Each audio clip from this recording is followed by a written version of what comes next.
Hello students, welcome to Vijayakumar IAS academy. நம்ம இந்த video பதிவில் என்ன பார்க்க போறோம்னா, அதாவது இந்த மெயின்ஸ் பாயிண்ட் ஆஃப் வியூல நம்மளுக்கு கரண்ட் அஃபேர்ஸ்ன்றது பார்த்தீங்கன்னா நம்மளுக்கு டெய்லியும் வர அந்த நியூஸ் பேப்பர்ல இருக்க இந்த எடிட்டோரியல்ஸ் தான் முக்கியமான பார்ட் வந்து மேஜர் ரோல் வந்து ப்ளே பண்ணுது. ஓகேங்களா? அந்த வகையில் நம்ம வந்து லாஸ்ட் வீக் வந்து பார்த்தீங்கன்னா பார்த்துருப்போம். அந்த வகையில் இப்போ இந்த ஒரு மே மந்த் ஸ்டார்ட் ஆகி 2 வீக்ஸ்க்கான current affairs mains current affairs வந்து நம்ம வந்து இந்த வீடியோவில் வந்து பார்க்க போகிறோம். ஓகேங்களா? ஸோ அந்த வகையில் மே 3 ஓகேங்களா, மே 3லேருந்து மே 16 வரைக்கும் நம்மளோட தினமணி, ஹிந்து, இந்தியன் எக்ஸ்பிரஸ் போன்ற அந்த செய்தித்தாளில் வந்து mains point of view, TNPSC mains point of view தேவையான முக்கியமான எடிட்டோரியல்ஸ் தான் இந்த ஒரு வீடியோவில் வந்து நம்ம டிஸ்கஸ் பண்ண போகிறோம். ஓகேங்களா? அந்த வகையில் இன்னைக்கு வந்து பார்த்தீங்கன்னா இம்பார்ட்டண்ட்டான 10 எடிட்டோரியல்ஸ்ன்றதை பார்க்க போகிறோம். ஸோ அந்த வகையில் பார்க்கும்போது first electoral participation has been steady rice in India. இந்தியாவில் தேர்தல் பங்கேற்பு சீரான வளர்ச்சியில் உள்ளதுன்னு சொல்லிட்டு பார்க்குறோம். ஸோ ரீசெண்டாக நம்மளுக்கு எலெக்ஷன் நடந்தனால எக்ஸாம் பாயிண்ட் ஆஃப் வியூவில் வந்து எலெக்ஷன் சார்ந்த கேள்விகள் நம்ம எக்ஸ்பெக்ட் பண்ணலாம். அந்த வகையில் ரீசெண்டாக அந்த ஒரு 5 மாநிலத்தில் நடந்த தேர்தல் வந்து பார்த்தீங்கன்னா இந்த போல் ரேட் ஓகேங்களா, ஸோ அந்த வாக்கு சதவீதம் இருந்தது பார்த்தீங்கன்னா கணிசமான அளவில் வந்து இன்க்ரீஸ் ஆயிருக்கு இல்லையா. ஸோ இது ரிலேட்டடாக வந்து நம்மளுக்கு வந்து கொஸ்டின் கேட்கலாம். ஓகேங்களா? ஸோ இது ஏன் வந்து இன்க்ரீஸ் ஆச்சு, இதோட பேக்ரவுண்ட் ட்ரெண்ட் என்ன, இது போன்ற கேள்விகள் நம்ம வந்து எக்ஸ்பெக்ட் பண்ணலாம் மெயின்ஸில். அண்ட் தென் நெக்ஸ்ட் வந்து பார்க்கும்போது நம்மளுக்கு growth without எக்கனாமிக் பேலன்ஸ் ஓகேங்களா. ஸோ பொருளாதார சமநிலை இல்லாத வளர்ச்சின்னு சொல்லிட்டு ஹாஜா மொய்தீன் அவர்கள் எழுதின ஒரு எடிட்டோரியல் தினமணி பேப்பர்ல வந்து இருந்தது. ஸோ பொருளாதாரம் ஒரு சைடு வளர்ச்சி அடைந்ததுன்னு சொல்லிட்டு சொன்னாலும் ஒரு பகுதியினர் மட்டும் பார்த்தீங்கன்னா ஒரு பர்டிகுலர் பீப்புள்ஸ் மட்டும்தான் வளர்ச்சி பாதையில் இருக்காங்க. ஸோ மெஜாரிட்டி ஆஃப் த சாமானிய மக்கள் வந்து பார்த்தீங்கன்னா அந்த வளர்ச்சி பாதையில் இல்லை. ஓகேங்களா? ஸோ அவங்க இன்னும் பார்த்தீங்கன்னா அந்த வறுமை நிலையில தான் இருக்காங்க. ஸோ அது சார்ந்த ஒரு கட்டுரையாக தான் இந்த ஒரு கட்டுரைன்றது இருக்க போகுது. ஓகேங்களா? ஸோ அடுத்து வந்து பார்க்கும்போது what happens if a chief minister refuse to relinquish office after electoral defeat. ஓகேங்களா? ஸோ தேர்தல் தோல்விக்கு பிறகு ஒரு முதலமைச்சர் பதவியை விட்டு விலக மறுத்தால் என்ன நடக்கும் தான் சொல்லிட்டு பார்க்குறோம். ஸோ ரீசெண்டாக நடந்த அந்த மேற்கு வங்காளம் தேர்தலில் டிஎம்சி திரிணாமுல் காங்கிரஸ் கட்சியை சேர்ந்த மம்தா பானர்ஜி அவர்கள் வந்து தோல்வியை தழுவி இருப்பாங்க, முன்னாள் முதலமைச்சர் அவர்கள்.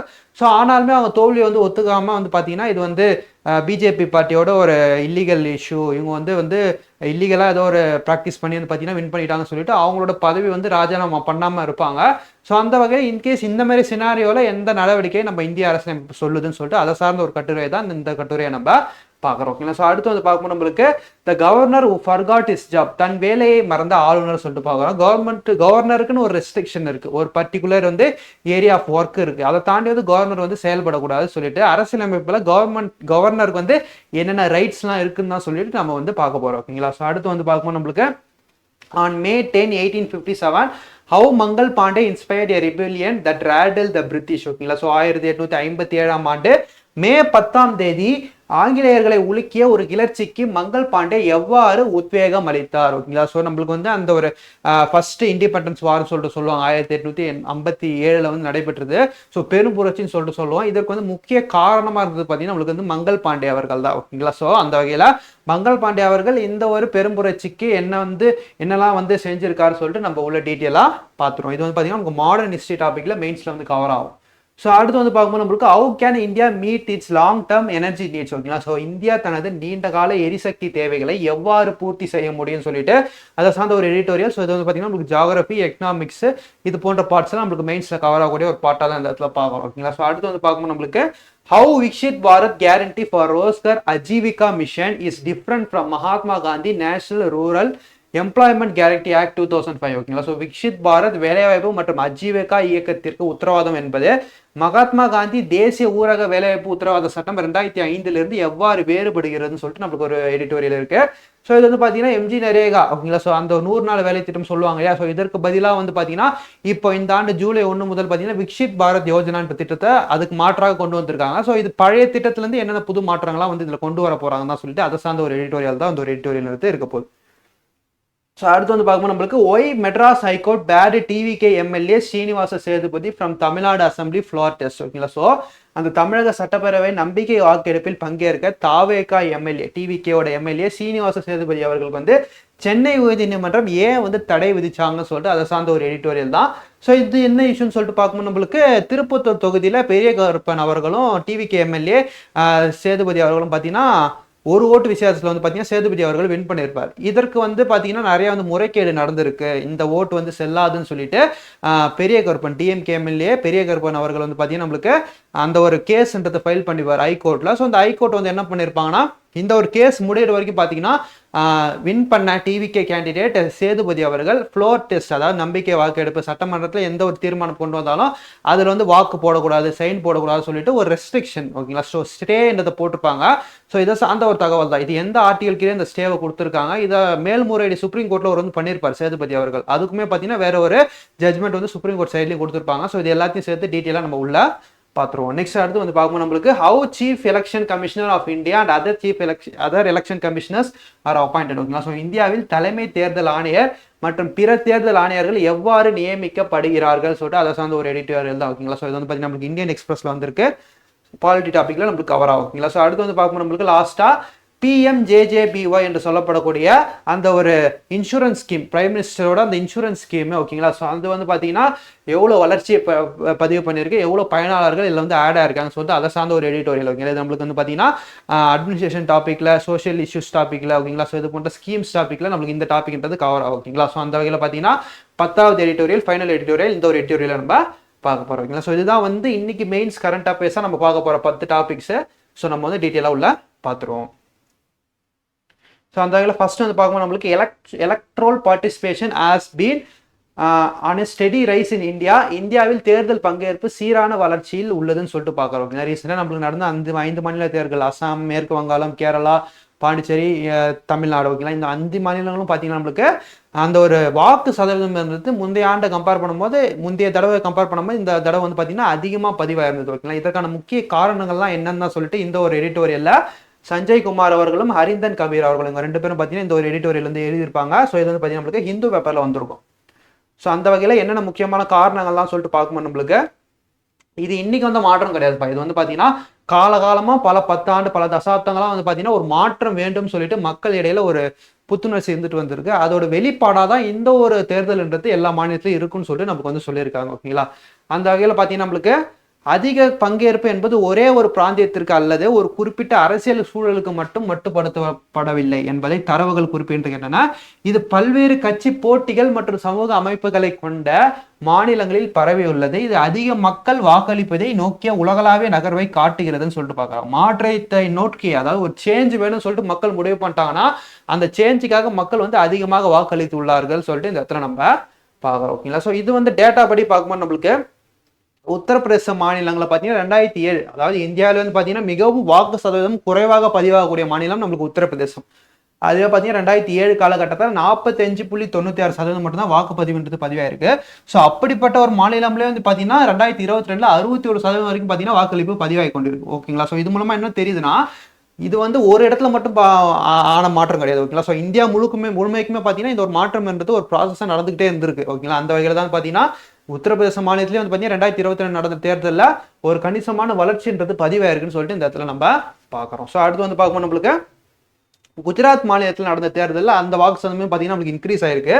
ஸோ இது வந்து பார்த்தீங்கன்னா 59% இருந்தது, 64% உயர்ந்திருக்கு. அதே டைமில் கோவாவில் நடந்த எலெக்ஷன் அந்த ஒரு காலத்தை பார்க்கும்போது கிட்டத்தட்ட 10% அளவுக்கு வந்து இது வந்து உயர்வாக அந்த வாக்கு சதவீதம் பதிவாயிருக்குன்னு சொல்லிட்டு பார்க்குறாங்க. மொத்தத்தில் ஒரு பர்டிகுலர் ஸ்டேட்டு, பர்டிகுலர் யூனியன் டெரிட்டரியில் மட்டும் இந்த ஒரு வாக்கு சதவீதம் உயரவில்லை. இந்தியா முழுக்க பார்த்தீங்கன்னா இதுக்கான ப்ராசஸ் வந்து போய்கொண்டு இருக்கிறதுன்னு சொல்லிட்டு இந்த இடத்துல நம்ம பார்க்குறோம். ஸோ அடுத்து பார்த்தீங்கன்னா மேற்கு வங்காளத்துலையுமே பார்த்தீங்கன்னா ஒரு ஹியூஜ் ஹைக் இந்த வாட்டி நடந்த தேர்தலில். இதுக்கு முக்கிய காரணம் எஸ்ஐஆர் சொல்லிட்டு சொல்கிறாங்க. பட் ஆனாலுமே கூட 84% தான் 2011 தேர்தலில் வந்து பதிவாயிருக்கு. ஆனால் வந்து இந்த இப்போ 2026 நடந்த அந்த மாநில சட்டமன்ற தேர்தலில் நம்மளுக்கு வந்து பார்த்தீங்கன்னா 92.47% அளவுக்கு பார்த்தீங்கன்னா அந்த வாக்கு பதிவுன்றது பதிவாயிருக்குன்னு சொல்லிட்டு இந்த இடத்துல நம்ம பார்க்குறோம். ஸோ நம்ம தமிழ்நாடு எடுத்துக்கிட்டோம்னா கடந்த டைமை கம்பேர் பண்ணும்போது கிட்டத்தட்ட நம்மளுக்கு 7% அளவுக்கு உயர்ந்திருக்குன்னு சொல்லிட்டு பார்க்குறோம். ஸோ லாஸ்ட் டைம் 2021 காலகட்டத்தில் 78.29% அந்த அவ்வளோவா இருந்த அந்த வாக்கு சதவீத போலிங்ன்றது 85.15% வந்து பார்த்தீங்கன்னா இந்த ஒரு எலெக்ஷனில் வந்து பதிவாயிருக்குன்னு சொல்லிட்டு இந்த இடத்துல நம்ம பார்க்குறோம். ஸோ அண்ட் தென் பார்த்தீங்கன்னா இந்த ஒரு வளர்ச்சின்றது பார்த்தீங்கன்னா எல்லா இடத்துலையும் பதிவாகலை, ஓகேங்களா. ஸோ ஒரு குறிப்பிட்ட மாநிலங்களில் ஒரு மெஜாரிட்டி ஆஃப் மாநிலங்களில் பதிவானாலும் சில குறிப்பிட்ட மாநிலங்களில் இந்த வளர்ச்சியோட விகிதம் வந்து குறைவும் வந்து பதிவாயிருக்குன்னு சொல்லிட்டு இந்த இடத்துல பார்க்குறோம். அந்த வகையில் பார்த்தீங்கன்னா நம்மளுக்கு பஞ்சாப் மாநிலத்தில் கடந்த தேர்தலில் 76% இருந்த அந்த வாக்குப்பதிவுன்றது 72% குறைஞ்சி பதிவாயிருக்கான். அதே போன்று மேகாலயா மாநிலத்தில் நடந்த தேர்தலில் கடந்த தேர்தலில் 89% இருந்த அந்த ஒரு எலெக்ஷன் போலிங்ன்றது 86% குறைஞ்சி வந்து பதிவாயிருக்கணும்னு சொல்லிட்டு சில இடத்துல வந்து பார்த்தீங்கன்னா குறைவதையும் பார்க்குறோம் இந்த இடத்துல நம்ம, ஓகேங்களா. ஸோ அடுத்து இதுக்கெல்லாம் முக்கியமான காரணங்கள்லாம் என்ன சொல்ல வராங்கன்னா எஸ்ஏஆர் தான்ப்பா சொல்ல வராங்க ஓகேங்களா. எஸ்ஏஆர்ன்றது பார்த்தீங்கன்னா நம்மளுக்கு ஸ்பெஷல் இன்டென்சிவ் ரிவிஷன் சொல்லிட்டு போலியான வாக்காளர்கள் ஓகேங்களா, போலியான வாக்காளர்கள், அப்புறம் வந்து நேம்ஸ் வந்து ரிப்பீட் ஆகிறது, இது போன்ற விஷயங்களால வந்து பார்த்தீங்கன்னா ஆல்ரெடி இறந்தவங்க அவங்க பேர்லாம் வந்து பார்த்தீங்கன்னா இந்த ஓட்டர் லிஸ்ட்ல இருந்திருக்கு ஓகேங்களா. இது போன்ற நேம்ஸ்லாம் வந்து ரிமூவ் பண்ணது தான் வந்து இந்த ஒரு போலோட இன்க்ரீஸ்ல ஒரு மேஜர் ரோல் வந்து பிளே பண்ணியிருக்குன்னு ஒரு பக்கம் கருத்து சொன்னாலும், ஆனால் மாற்றத்தை நோக்கிய ஒரு பயணமாக தான் மக்கள் வந்து இந்த ஒரு போலிங் வந்து அழிச்சிருக்காங்கன்னு சொல்லிட்டு இந்த இடத்துல நம்ம பார்க்குறோம். ஸோ அந்த வகையில் பார்க்கும்போது நம்மளுக்கு இப்போ ரீசெண்டாக அந்த எலெக்ஷன்ஸோட ஸ்டேட்ஸோட அந்த போலிங் ரேட்டை தான் பார்க்குறோம். ஸோ கடந்த எலெக்ஷனை கம்பேரிட்டிவாக பார்க்கும்போது இந்த எலெக்ஷனில் எவ்வளோ பதிவாயிருக்குன்னு தான் சொல்லிட்டு ஆந்திர பிரதேஷ் பார்க்கும்போது நம்மளுக்கு 72% 2009 பதிவாயிருக்கு. ஸோ இப்போ ரீசெண்டாக நடந்த 2024 பார்த்தீங்கன்னா 81.79% இந்த ஒரு வாக்குப்பதிவானது பதிவாயிருக்கு. இந்த வளர்ச்சியானது கம்பேரிட்டிவாக ஹை க்ரோத்னு சொல்கிறாங்க, அதிக வளர்ச்சின்னு சொல்கிறாங்க இந்த ஒரு வாக்கு சதவீதம். அடுத்து வந்து பார்க்கும்போது ஒடிசா மாநில தேர்தல் 2009 65.35% பதிவாக இருந்தது. இது வந்து பார்த்தீங்கன்னா 2024 தேர்தலில் 74.79% பதிவாக இருக்குன்னு சொல்லிட்டு இந்த இடத்துல நம்ம பார்க்குறோம். இது வந்து பார்த்தீங்கன்னா ஒரு சிக்னிஃபிகண்ட் ரைஸ், அதாவது குறிப்பிடத்தக்க உயர்வுன்னு சொல்றாங்க. ரொம்ப வளர்ச்சி கிடையாது, ஒரு குறிப்பிடத்தக்க உயர்வுன்னு சொல்லிட்டு பார்க்குறோம். ஸோ அடுத்து மத்திய பிரதேச மாநிலத்தை 2008 வந்து நடந்த எலெக்ஷன்ல பார்த்தீங்கன்னா 69.63% பார்த்தீங்கன்னா நம்மளுக்கு அந்த எலெக்ஷன் போலிங்ன்றது பதிவாயிருக்கு. இது 2023 காலகட்டத்தில் 77.74% வந்து பதிவாக இருக்குன்னு சொல்லிட்டு இந்த இடத்துல நம்ம பார்க்குறோம். இதுவுமே பார்த்தீங்கன்னா ஒரு ஸ்டெடி இன்க்ரீஸ், சீரான அதிகரிப்புன்னு சொல்லிட்டு பார்க்குறோம். அண்ட் தென் பார்த்தீங்கன்னா பீகார் மாநிலத்தில் 52.73% இருந்த அந்த ஒரு போலிங் ரேட்டு 2025 67.67% பதிவாயிருக்கு ஓகேங்களா. ஸோ இது வந்து பார்த்தீங்கன்னா மார்க்ஸ் இம்ப்ரூவ்மெண்ட் ஓகேங்களா. ஸோ ஒரு குறிப்பிடத்தக்க முன்னேற்றம் சொல்லிட்டு பார்க்குறோம். அண்ட் ஃபைனலாக வந்து அருணாச்சல் பிரதேசோட ரெக்கார்டு ஸ்டாட்டிக் எடுத்து பார்க்கும்போது 2009 காலகட்டத்தில் 79.45% இருந்தது, 86.89% வந்து உயர்வு நிலைக்கு அடைந்திருக்கு. அதாவது ஒரு கன்சிஸ்டன்ட் ஹை, நிலையான உயர்நிலை சொல்லிட்டு பார்க்குறோம் இந்த இடத்துல. இந்த டேட்டாலாம் நம்ம எதுக்கு பார்க்குறோம்னா ப்ரிலிம்ஸ் பாயிண்ட் ஆஃப் வியூல இது நமக்கு தேவைப்படாது. அண்ட் மெயின்ஸ் பாயிண்ட் ஆஃப் வியூல எலெக்ஷன் ரிலேட்டடாக ஏன் வந்து போலிங் ரேட் வந்து இன்க்ரீஸ் ஆயிருக்கு, இதை பற்றி ஏதாவது சம்மரி வந்து எழுத முடியுமான்னு சொல்லி நம்மளுக்கு மெயின்ஸ் பாயிண்ட் ஆஃப் வியூல கொஸ்டின்ஸ் கேட்டால் இதெல்லாம் வந்து ஒரு அடிட்டிவ் பாயிண்ட்ஸாக நீங்கள் வந்து ஆட் பண்ணியாதுன்னா உங்களுக்கு வந்து போனஸ் பாயிண்ட்ஸாக வந்து நிறைய மார்க் வந்து கிடைக்கும் ஓகேங்களா. அதனால தான் வந்து இந்த ஒரு டேட்டாலாம் நம்ம கொண்டு வந்திருக்கோம். ஸோ இது நம்ம இந்த எடிட்டோரியில் முக்கியமான பாயிண்ட்ஸாக இந்த ஒரு பாயிண்ட்ஸ் தான் நம்ம சொல்ல வரோம் ஓகேங்களா.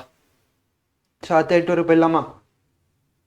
ஸோ அடுத்து வந்து பார்க்கும்போது நம்மளுக்கு பொருளாதார சமநிலை இல்லாத வளர்ச்சி எழுதியவர் யாருன்னு சொல்லிட்டு பார்க்கும்போது நம்மளுக்கு ஹாஜா மொய்தீன் ஓகேங்களா. இது வந்து பார்த்தீங்கன்னா நம்மளுக்கு தினமணி நியூஸ் பேப்பரில் வந்து ஒரு கட்டுரையாக தான் இந்த இடத்துல பார்க்குறோம். இந்த ஒரு கட்டுரை என்ன சொல்லுதுன்னு பார்க்கும்போது நம்மளுக்கு அதாவது உலக அளவில் பார்த்தீங்கன்னா அந்த பஞ்சம், அந்த ஒரு மைக்ரேஷனு ஓகேங்களா, இது போன்ற விஷயங்களால நிறைய பேர் வந்து பட்டினி சாவு அடைகிறாங்க. நிறைய பேர் வந்து குடும்பத்தினர் வந்து வறுமை நிலையில் இருக்காங்கன்னு சொல்லிட்டு ரீசெண்டாக ரிலீஸ் பண்ண உலக பட்டினி குறியீடு 2025 நம்மளுக்கு சொல்லிடுது. அதாவது வேர்ல்டு ஹங்கர் இண்டெக்ஸ் 2025 என்ன சொல்லுதுன்னா, நிறைய பேர் வந்து உணவு பஞ்சத்தால் வந்து இடம் விட்டு இடம் மைக்ரேட் பண்றாங்க, இடம் பெயர்றாங்க. நிறைய பேர் வந்து பட்டினி சாவு அடைகிறாங்க.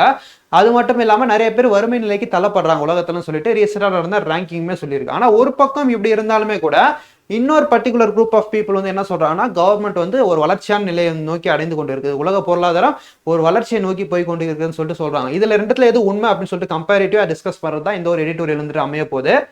அந்த வகையில் பார்க்கும்போது நம்மளுக்கு அதாவது உலக அளவில் பார்த்தீங்கன்னா 10% ஆஃப் த பீப்புள் ஓகேங்களா, முதல் 10% செல்வந்தர்கள் கிட்ட தான் பார்த்தீங்கன்னா உலக அளவில் இருக்க அந்த 75% சொத்துக்கள் இருக்கான். அதாவது மொத்தமாக இருக்க 100% பீப்புள்ஸ்ல 10% பீப்புள், இதுல 10% இருப்பாங்க இல்லையா, இவங்க கிட்டே வந்து பார்த்தீங்கன்னா உலகத்தில் இருக்கக்கூடிய 75% வந்து சொத்துக்கள் இருக்கான். மீதி இருக்க 90% பேர்கிட்ட தான் பேலன்ஸ் இருக்க 25% சொத்து இருக்கான். ஆக மொத்தத்தில் 10% மக்கள் ஓகேங்களா. ஸோ ஒரு 100 பேர் இருக்காங்கன்னா அதில் வந்து 10 பேர்கிட்டே வந்து பார்த்தீங்கன்னா 100 பேருக்கு தேவையான சொத்துல 75% இருக்கான். மீதி இருக்க 25% வந்து மீதி இருக்க எல்லா 90 பேருக்கான சொத்தாக இருக்கா ஓகேங்களா. ஸோ இது புரியும்னா, அதாவது ஆக்சுவலாக வந்து மொத்தமாக இருக்க அந்த ஒரு சொத்து மதிப்பில் 75% வந்து பார்த்தீங்கன்னா நம்மளுக்கு வந்து அந்த ஒரு பர்சன்டேஜ் ஆஃப் த பீப்புள், அதாவது 10 பேர்கிட்ட இருக்கான் ஓகேங்களா. ஸோ 10 பேர்கிட்டே வந்து பார்த்தீங்கன்னா 75% அளவுக்கு சொத்து இருக்கு. ஆனால் பேலன்ஸ் இருக்க அந்த ஒரு 90 பேர்கிட்ட பார்த்தீங்கன்னா 25% சொத்து தான் இருக்குன்னு சொல்லிட்டு பார்க்க. ஆக மொத்தத்தில் என்ன பண்றாங்கன்னா, ஒரு ஸ்மால் குரூப் ஆஃப் பீப்புள் உலக அளவில் இருக்க நிறைய பர்சன்டேஜ் ஆஃப் சொத்தை வந்து வச்சிருக்காங்க. So large group of people உலக அளவில் இருக்க மிகவும் சில சொத்துக்களே வந்து ஓனர்ஷிப்பாக வச்சிருக்காங்கன்னு சொல்லிட்டு இந்த இடத்துல நம்ம பார்க்குறோம். ஸோ அந்த வகையில் பார்க்கும்போது நம்மளுக்கு இந்த பாட்டம் 50% ஓகேங்களா. ஸோ பாட்டம்ல இருக்க பீப்புள்ஸ் மக்கள் தொகை அளவில் அதிகமாக இருந்தாலும் அவங்க கிட்ட இருக்க அந்த சொத்து மதிப்போட அளவு வந்து பார்த்தீங்கன்னா குறைஞ்சுதான் இருக்கு. அண்ட் தென் பார்த்தீங்கன்னா ஹையர் கேட்டகரியில் இருக்க பீப்புள்ஸ் அந்த மக்கள் தொகையில கம்மியாக இருந்தாலும் அவங்க கிட்ட இருக்க அந்த சொத்து மதிப்புன்றது அதிகமாக இருக்குன்னு சொல்லிட்டு இந்த ஒரு கட்டுரை எடுத்து நம்மளுக்கு சொல்லுதுன்னு சொல்லிட்டு இந்த இடத்துல நம்ம பார்க்குறோம் ஓகேங்களா. ஸோ அது மட்டும் இல்லாமல் இந்த ஒரு கார்பன் எமிஷன் சொல்லுவாங்க ஓகேங்களா. ஸோ அந்த ஒரு கார்பன் உமிழ்வு சொல்லுவாங்க. இது வந்து பார்த்தீங்கன்னா கார் அதிகமாக யூஸ் பண்ணுறது, பைக் அதிகமாக யூஸ் பண்ணுறது, ப்ளஸ் வந்து இண்டஸ்ட்ரீஸ் நிறைய நடத்துறதுனால வந்து பார்த்தீங்கன்னா இந்த கார்பன் உமிழ்வு வந்து பார்த்தீங்கன்னா அதிகமாக இருக்கும் ஓகேங்களா. ஸோ அந்த கார்பன் எமிஷன் வந்து பெரும்பாலான எமிஷன் வந்து யாரால வருதுன்னு சொல்லிட்டு பார்க்கும்போது நம்மளுக்கு முதல் ஹைரார்க்கியில் இருக்கக்கூடிய வசதி படைத்தவர்கள், செல்வந்தர்களால் தான் வந்து இது அதிகமாக ப்ரொடியூஸ் பண்ணுது. அந்த வகையில் அந்த செல்வந்தர்களோட எண்ணிக்கை வந்து பார்த்தீங்கன்னா ரொம்பவே கம்மி தான்.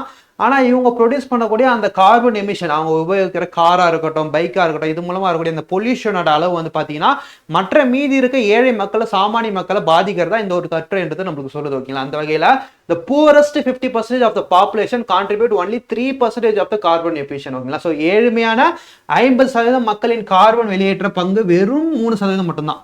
ஏழை மக்கள் சில பேர் தான் வந்து பைக்லாம் வச்சிருப்பாங்க, சில பேர்லாம் வந்து நிறைய பெரும்பாலான மக்கள் சைக்கிள் நடந்து தான் போறாங்க ஓகேங்களா. ஸோ அந்த மாதிரி மக்கள் அவங்க வெளியிடுற அந்த கார்பன் எமிஷன்ன்றது 3% தான் இருக்கு. ஆனா என்ன சொல்ல வராங்கன்னா வெல்தி பணக்கார பட்டியலில் இருக்கவங்க மொத்தம் 10% பேர் தான்.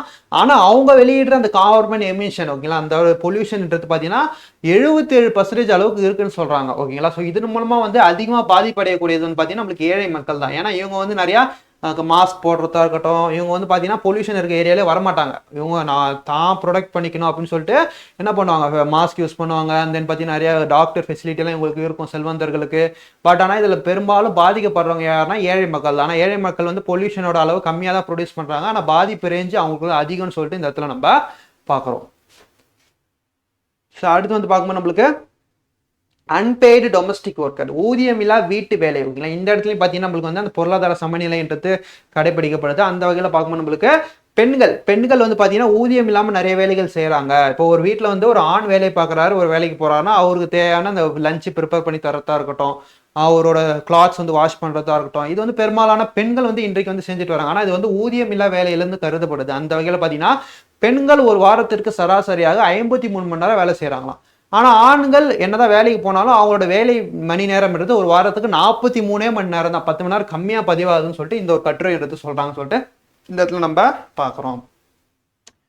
ஸோ அது மட்டும் இல்லாமல் பெண்களும் வேலைக்கு போகிறாங்க இல்லையா. ஸோ இந்த பெண்கள் வேலைக்கு போகிறதும் ஆண்கள் வேலைக்கு போகிறதும் இவங்க கொடுக்குற அந்த ஊதியத்தை கம்பேர் பண்ணும்போது ஆண்களுக்கு கொடுக்குற அந்த ஊதியத்தில் வெறும் 61% மட்டும்தான் பெண்களுக்கு ஊதியமாக தராங்கன்னு சொல்லிட்டு இந்த ஒரு கட்டுரைன்றது நம்மளுக்கு சொல்லுதுன்னு சொல்லிட்டு இந்த இடத்துல பார்க்குறோம். இதெல்லாம் தான் வந்து பொருளாதாரத்தில் இருக்கக்கூடிய சமநிலைகளாக வந்து இந்த கட்டுரை பேசுறத நம்ம இந்த இடத்துல பார்க்குறோம். அது மட்டும் இல்லாமல் உலக உழைப்பாளர் வருமானத்தில் பெண்களின் பங்கு வெறும் 18%. இந்திய அளவில் பார்க்கும்போது அதில் 61% தராங்க. ஆனால் உலக அளவில் கம்பேர் பண்ணும்போது ஆண்களை கம்பேர் பண்ணும்போது பெண்களுக்கு வந்து பார்த்தீங்கன்னா வெறும் 18% பார்த்தீங்கன்னா ஊதியம் தராங்கன்னு சொல்லிட்டு இந்த இடத்துல நம்ம பார்க்குறோம். ஸோ அடுத்து வந்து பார்த்தீங்கன்னா இன்கம் கான்சன்ட்ரேஷன் ஓகேங்களா. ஸோ வருமான குவிப்புன்னு சொல்லிட்டு சொல்கிறாங்க. இது வந்து பார்த்தீங்கன்னா in India top 10% earn 58% of the national income, இந்த பாட்டம் 50% earn only 15% இன்கம். அதாவது ஆல்ரெடி சொன்னது தான். இந்திய அளவில் பார்த்தீங்கன்னா டாப் 10ல இருக்கக்கூடிய அந்த பணக்காரர்கள் 10% பேர் இருக்காங்க இல்லையா, அவங்க வந்து பார்த்தீங்கன்னா இந்தியாவில் அந்த ஈட்டக்கூடிய வருமானத்தில் 58% பார்த்தீங்கன்னா அவங்க வந்து ஏர்ன் பண்ணிடுறாங்க. பேலன்ஸ் இருக்க அந்த சாமானிய மக்கள் 50% பேர் வந்து பார்த்தீங்கன்னா வெறும் 15% பார்த்தீங்கன்னா இன்கம் பண்ணுறாங்கன்னு சொல்லிட்டு இந்த இடத்துல நம்ம பார்க்குறோம் இல்லை. ஸோ இந்த இடத்துல பார்த்தீங்கன்னா நம்மளுக்கு அந்த ஒரு பொருளாதார சமநிலைன்றது இருக்குன்னு சொல்லிட்டு இந்த இடத்துல முக்கியமான டேட்டாவாக பார்க்குறோம். ஆக மொத்தத்தில் இந்தியாவோட வளங்களில் வந்து பெரும்பாலான வளங்களை வந்து அனுபவிக்கிறது யாருன்னு சொல்லிட்டு பார்க்கும்போது நமக்கு ஃபர்ஸ்ட் டாப் 10 அதாவது அந்த 10% இருக்க அந்த ஒரு பணக்காரர்கள் தான் சொல்லிட்டு இந்த இடத்துல நம்ம பார்க்குறோம் ஓகேங்களா. ஸோ அதிகமான வளம் குறைந்த மக்களிடம் போய் சேருது, குறைவான வளம் அதிக மக்களிடம் போய் சேருதுன்னு சொல்லிட்டு இந்த இடத்துல ஒரு சோசியல் இன்ஜஸ்டிஸை நம்ம இந்த இடத்துல பார்க்குறோம். ஓகேவா, சரி. அடுத்த தலைப்பு வந்து பார்க்கும்போது நம்மளுக்கு தேர்தல் தோல்விக்கு பிறகு ஒரு முதலமைச்சர் பதவியை விட்டு விலக மறுத்தால் என்ன நடக்கும், இந்த ஒரு கட்டுரைன்றது பார்த்தீங்கன்னா நம்மளுக்கு தி ஹிந்து பேப்பர்ல இருந்து வந்துட்டு இருந்தது. ஸோ ஆரத்ரிகா பௌமிக் ஓகேங்களா, இவங்களால தான் வந்து இந்த ஒரு எடிட்டோரியல் வந்து பார்த்தீங்கன்னா ரிலீஸ் பண்ணாங்க. ஸோ அந்த வகையில் ரீசெண்டாக நடந்த அந்த வெஸ்ட் பெங்கால் தேர்தலில் மம்தா பானர்ஜி அவர்கள் வந்து முன்னாள் முதலமைச்சர் தோல்வி அடைஞ்சிருப்பாங்க. ஸோ வந்து பார்த்தீங்கன்னா சுபேது அதிகாரி அவர்கள் வந்து புதிய முதலமைச்சராக பிஜேபி சார்பில் வந்து தேர்ந்தெடுக்கப்பட்டிருப்பார் ஓகேங்களா. ஸோ இந்த தோல்வியை ஏற்க முடியாமல் இது வந்து பார்த்தீங்கன்னா பிஜேபி சைட்லேருந்து ஒரு இல்லீகல் ப்ராக்டிஸ்னால வந்து இந்த ஒரு பர்டிகுலர் எலெக்ஷனில் வின் பண்ணிட்டாங்க. அதனால வந்து நான் சொன்ன தேதியில் வந்து பதவி விலக மாட்டேன்னு சொல்லிட்டு மம்தா பானர்ஜி அவர்கள் வந்து சொல்லியிருந்தாங்க. இந்த ஒரு சிச்சுவேஷனில் இந்திய அரசியலமைப்பு என்ன சொல்லுது, என்ன நடக்கும், இப்படி ஒரு விஷயம் நடந்தான்னு சொல்லிட்டு தான் நம்மளுக்கு இந்த ஒரு கட்டுரையில வந்து எழுதியிருப்பாங்க. அந்த வகையில் பார்க்கும்போது ரீசெண்டாக நடந்த எலெக்ஷன்ல என்ன சொல்றாங்கன்னா, மம்தா பானர்ஜி அவர்கள் பாஜக மத்திய படைகளை தவறாக பயன்படுத்தி வாக்குச்சாவடிகளை கட்டாயமாக பிடித்தது. ஸோ வாக்குச்சாவடிகளை கண்ட்ரோல் பண்ணி அவங்களே வந்து இல்லீகல் ஓட்ஸ் எல்லாம் போட்டுட்டாங்க. ஸோ இது போன்ற விஷயங்களால தான் வந்து பார்த்தீங்கன்னா நாங்கள் தோத்துட்டோம், பட் ஆனால் பிஜேபி வந்து வின் பண்ணிட்டாங்கன்னு சொல்லியிருப்பாங்க. ஸோ இந்த காரணத்தினால நான் வந்து பதவி விலக மாட்டேன்னு சொல்லியிருப்பாங்க. இந்த ஒரு இடத்துல அரசியலமைப்பு என்ன சொல்லுதுன்னு சொல்லிட்டு பார்க்கணும் நம்மளுக்கு. ஃபர்ஸ்ட் ஆர்டிகல் 164(1) பிரிவு சட்டப்பிரிவு 164 சப் கிளாஸ் 1 என்ன சொல்லுதுன்னா, முதலமைச்சர் ஆளுநரால் நியமிக்கப்படுகிறார் என்றும் அமைச்சர்கள் ஆளுநரின் விருப்பத்தின் பேரில் உள்ளவரை பதவியில் இருப்பார்கள் சொல்லிட்டு இந்த இடத்துல நம்மளுக்கு இந்த கான்ஸ்டியூஷன் சொல்லுது. கான்ஸ்டியூஷன்ல அதுக்கப்புறம் என்ன சொல்லுதுன்னா, அம்பேத்கர் என்ன சொல்லியிருக்காருன்னா, doctor B.R. Ambedkar affirmed that the council of minister must enjoy the confidence of the majority in the house. ஓகேங்களா. ஸோ அமைச்சரவை அவையின் பெரும்பான்மை நம்பிக்கையை பெற்றிருக்க வேண்டும். ஓகேங்களா. ஸோ எந்த காலம் வரைக்கும் பார்த்தீங்கன்னா அந்த சட்டமன்றத்தில் பெரும்பான்மையை அமைச்சர்கள் பெறாங்களோ அந்த ஒரு காலகட்டம் வரைக்கும் பார்த்தீங்கன்னா அவங்க அந்த அமைச்சர் பதவியில் இருக்கலாம். எந்த நாள் வந்து அந்த நம்பிக்கைன்றது போதோ, நம்பிக்கை வாக்கெடுப்பில் அந்த பர்டிகுலர் கட்சி வந்து தோக்குறாங்களோ அந்த இடத்துல அவங்க வந்து அமைச்சர் பதவியில நிலைக்க முடியாதுன்னு சொல்லிட்டு நமக்கு அம்பேத்கர் அவர்கள் சொல்லியிருக்கிறதா இந்த இடத்துல நம்ம பார்க்குறோம். அது மட்டும் இல்லாம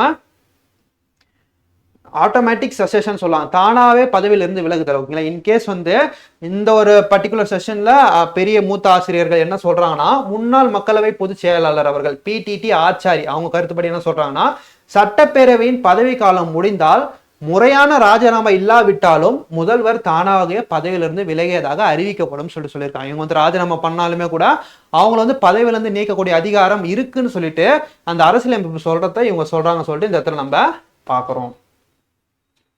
சரிங்களா.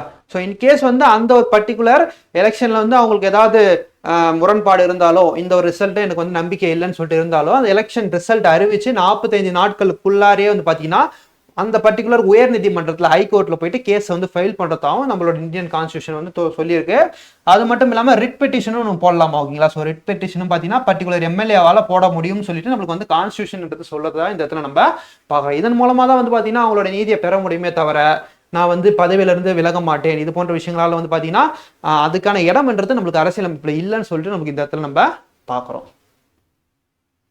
ஸோ அடுத்து போயிடலாமா.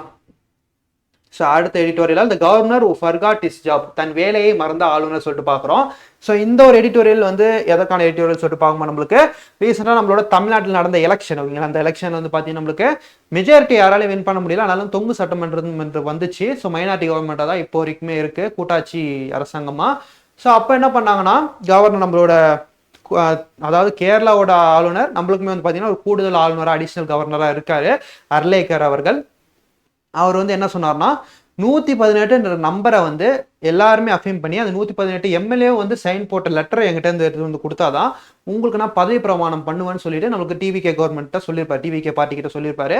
பட் ஆனால் இதுக்கு வந்து சட்டத்தில் இடம் இருக்கான்னு கேட்டால் கண்டிப்பாக கிடையாது. ஓகேங்களா. ஸோ ஆனால் இது போன்ற விஷயங்கள்ல எக்ஸப்ஷனாக என்ன கான்ஸ்டியூஷன் சொல்லுதுன்னா, குதிரை பேரங்களை தவிர்ப்பதற்காக இது போன்ற நடவடிக்கைகளை கவர்னர் எடுக்கலாம்னு சொல்லிட்டு ஒரு எக்ஸப்ஷன்லாம் ஒரு விஷயத்த சொல்லுது. பட் ஆனால் இது எல்லா டைமும் அப்ளை பண்ண தேவையில்லை, முக்கியமான டைம்ல மட்டும் அப்ளை பண்ணா போதும். ஆனால் மெஜாரிட்டியா 107 MLA வச்சிருக்கும் போது பார்த்தீங்கன்னா இந்த ஒரு மெஜாரிட்டி வந்து ப்ரூவ் பண்ணியாச்சு ஆல்ரெடி. அப்போ வந்து பார்த்தீங்கன்னா கவர்னர் வந்து இப்படி சொல்ல வேண்டிய அவசியம் இல்லைன்னு சொல்லி நம்மளுக்கு வந்து அந்த கான்ஸ்டியூஷன் இருக்கதா பல ஆசிரியர்கள் பல மூத்த அறிஞர்கள் வந்து சொல்லியிருப்பாங்க. ஸோ அதெல்லாம் கம்பைல் பண்ணி தான் இந்த ஒரு எடிட்டோரியலை பார்க்க போறோம். ஸோ இந்த ஒரு எடிட்டோரியல் பார்த்தீங்கன்னா நம்மளுக்கு ராஜீவ் தவன் மற்றும் சஞ்சய் ஹெக்டே அவர்களால் எழுதப்பட்ட ஒரு எடிட்டோரியல் அந்த இடத்துல பார்க்குறோம். ஸோ இது பார்த்தீங்கன்னா நம்மளுக்கு ஹிந்து பேப்பர்ல வந்துருக்கு. ஓகேங்களா. ஸோ இந்த பார்த்தீங்கன்னா நம்மளுக்கு மெயின்ஸ் பாயிண்ட் ஆஃப் வியூ நம்மளுக்கு பாலிட்டி டாபிக்ல கவர் ஆகும். கவர்னரோட பவர் என்ன, எந்த ரெஸ்ட்ரிக்ஷன் வரைக்கும் அவருக்கு இருக்கு. ஓகேங்களா. ஸோ எந்த சட்ட எல்லை வரைக்கும் அவர் வந்து போகலாம்னு சொல்லிட்டு ஸோ அதை பத்தி பேசுறது தான் இந்த ஒரு எடிட்டோரியல் சொல்லிட்டு இந்த இடத்துல நம்ம பார்க்குறோம். ஸோ அந்த வகையில் பார்க்கும்போது அதான் நான் ஆல்ரெடி சொன்ன மாதிரி பார்த்தீங்கன்னா டிவிகே பார்ட்டி அந்த பார்ட்டி வந்து பார்த்தீங்கன்னா 107 சீட்டை வந்து வின் பண்ணியிருந்தாங்க தனி பெரும்பான்மையா. ஸோ இவங்க வந்து பார்த்தீங்கன்னா சில சிறிய கட்சிகள். ஓகேங்களா. ஸோ விசிகே அந்த பார்த்தீங்கன்னா IUML போன்ற சிறு கட்சிகளோட கூட்டணி வச்சு 121 MLAவோட பார்த்தீங்கன்னா அந்த ஒரு லெட்டரை சப்மிட் பண்ணி அவங்க வந்து பார்த்தீங்கன்னா அந்த முதலமைச்சர் பதவியேற்பு விழாவை நடத்தினாங்க. ஓகேங்களா. ஸோ இது வந்து பார்த்தீங்கன்னா இதற்கான ஒரு ஆலோசனை கூறினது யாருன்னு சொல்லிட்டு பார்க்கணும் நம்மளுக்கு ராஜேந்திர விஸ்வநாத் அர்லேக்கர் நம்மளோட மாநில ஆளுநர் தான். ஓகேங்களா. ஸோ இவர் வந்து பார்த்தீங்கன்னா 108 MLAவோட டிவிகே பார்ட்டி வந்து போயிட்டு அவர்கிட்ட பர்மிஷன் கேட்குறப்ப நீங்கள் வந்து 118 MLAவோட அந்த ஒரு அப்ரூவ்டு சைனோட வந்தாதான் உங்களுக்கு நான் பதவி பிரமாணம்ன்றதை பண்ணுவேன்னு சொல்லிட்டு சொல்லியிருப்பாரு. இந்த ஒரு பர்டிகுலர் ஸ்டேட்மெண்ட் வந்து பெரிய சர்ச்சையாச்சு. இப்படி ஒரு ஸ்பேஸ் வந்து கவர்னருக்கு இருக்கா இல்லையா, கவர்னர் கிட்ட தான் அந்த ஒரு பெரும்பான்மையை நிரூபிக்கணுமா இல்லை சட்டப்பேரவையில் நிரூபிச்சா போதுமா? இது ரெண்டுத்துக்கு முன்னாடி அந்த ஸ்டேட்மெண்ட் வந்து பெரிய வந்து கன்ஃபியூஷன் கிரைசிஸாக போயிட்டு இருந்துச்சு. அந்த வகையில் பார்க்கும்போது நம்மளுக்கு இது சார்ந்த கருத்துக்கள் கான்ஸ்டியூஷன்ல என்ன இருக்குன்னு சொல்லிட்டு பார்க்கும்போது, ஆளுநர் வரையறுக்கப்பட்ட பணி, அதாவது கான்ஸ்டியூஷனல் எக்ஸ்பர்ட் ஸ்டேட், அதாவது the governor is not a returning officer or arithmetic tutor, is job is simply to identify the person most likely to command confidence. ஓகேங்களா? ஸோ ஆளுநர் ஒரு தேர்தல் நடத்தும் அதிகாரியோ அல்லது கணக்கு ஆசிரியரோ அல்ல, சபையின் நம்பிக்கையை பெறக்கூடிய நபரை கண்டறிவதே அவரது பணியாகும் என்று அரசியல் நிபுணர்கள் கூறுகின்றனர். ஓகேங்களா? அது மட்டும் இல்லாம கடந்த விசாரணை அமைப்புகள் கமிஷன்ஸ்க்குலாம் என்ன சொல்லுதுன்னு சொல்லிட்டு பார்க்கும்போது, சர்க்காரியா கமிஷனாக இருக்கட்டும், வெங்கடச்செல்லியா கமிஷனாக இருக்கட்டும், பூஞ்சி ஆணையமாக இருக்கட்டும், இவங்களாம் வந்து பார்த்தீங்கன்னா மத்திய மாநில அரசுகள் உறவுகள்லாம் எப்படி இருக்குன்னு சொல்லிட்டு ரிசர்ச் பண்ண ஒரு கமிட்டிஸ். ஓகேங்களா? ஸோ இந்த கமிட்டிஸ்மே என்ன சொல்றாங்கன்னா, தனிப்பெரும் கட்சியை அரசாங்கம் அமைக்க வந்து ஒரு கவர்னர் வந்து அப்ரூவ் பண்ணலாம். அவர் வந்து அந்த ஒரு கட்சி வந்து பெரும்பான்மையை சட்டப்பேரவையில் நிரூபிச்சா போதும்னு சொல்லிட்டு இந்த ஒரு அமைப்புலாம் வந்து சொல்றத நம்ம இந்த இடத்துல நம்ம பார்க்குறோம். ஸோ அடுத்து வந்து பார்க்கும்போது நம்மளுக்கு ஃப்ளோர் ஆஃப் த ஹவுஸ். ஓகேங்களா? ஸோ அவையின் தளம் சொல்லிட்டு சொல்றாங்க.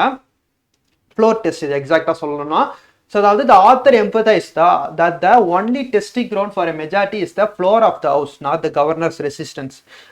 ஓகேங்களா? ஸோ அதாவது பெரும்பான்மையை நிரூபிப்பதற்காக ஒரே தளம் சட்டமன்ற அவைதான், ஆளுநர் மாளிகை அல்ல என்பதை ஆசிரியர்கள் வலியுறுத்துகின்றனர் சொல்லிட்டு இந்த இடத்துல நம்ம பார்க்குறோம். ஓகேங்களா? ஸோ அந்த ஒரு பர்டிகுலர் கட்சி பெரும்பான்மையான கட்சி அந்த ஒரு பெரும்பான்மையை எங்கே நிரூபிக்கணும்னா வந்து சட்டமன்றத்தில் நிரூபிச்சா போதும், லோக் பவன்ல நிரூபிக்க வேண்டிய அவசியம் கிடையாது அப்படின்னு சொல்லிட்டு நம்மளுக்கு சொல்லியிருக்காங்க சொல்லிட்டு இந்த இடத்துல நம்ம பார்க்குறோம். ஸோ அடுத்து வந்து பார்க்கும்போது நம்மளுக்கு மத்திய அரசு உதாரணங்கள், இதுக்கு முன்னாடி நடந்த எக்ஸாம்பிள்ஸ்லாம் சொல்லிட்டு பார்க்கும்போது சென்ட்ரல் பிரைம் மினிஸ்டர் எலெக்ஷன்ல நிறைய மைனாரிட்டி ஆட்சி வந்து நடந்திருக்கு. ஓகேங்களா?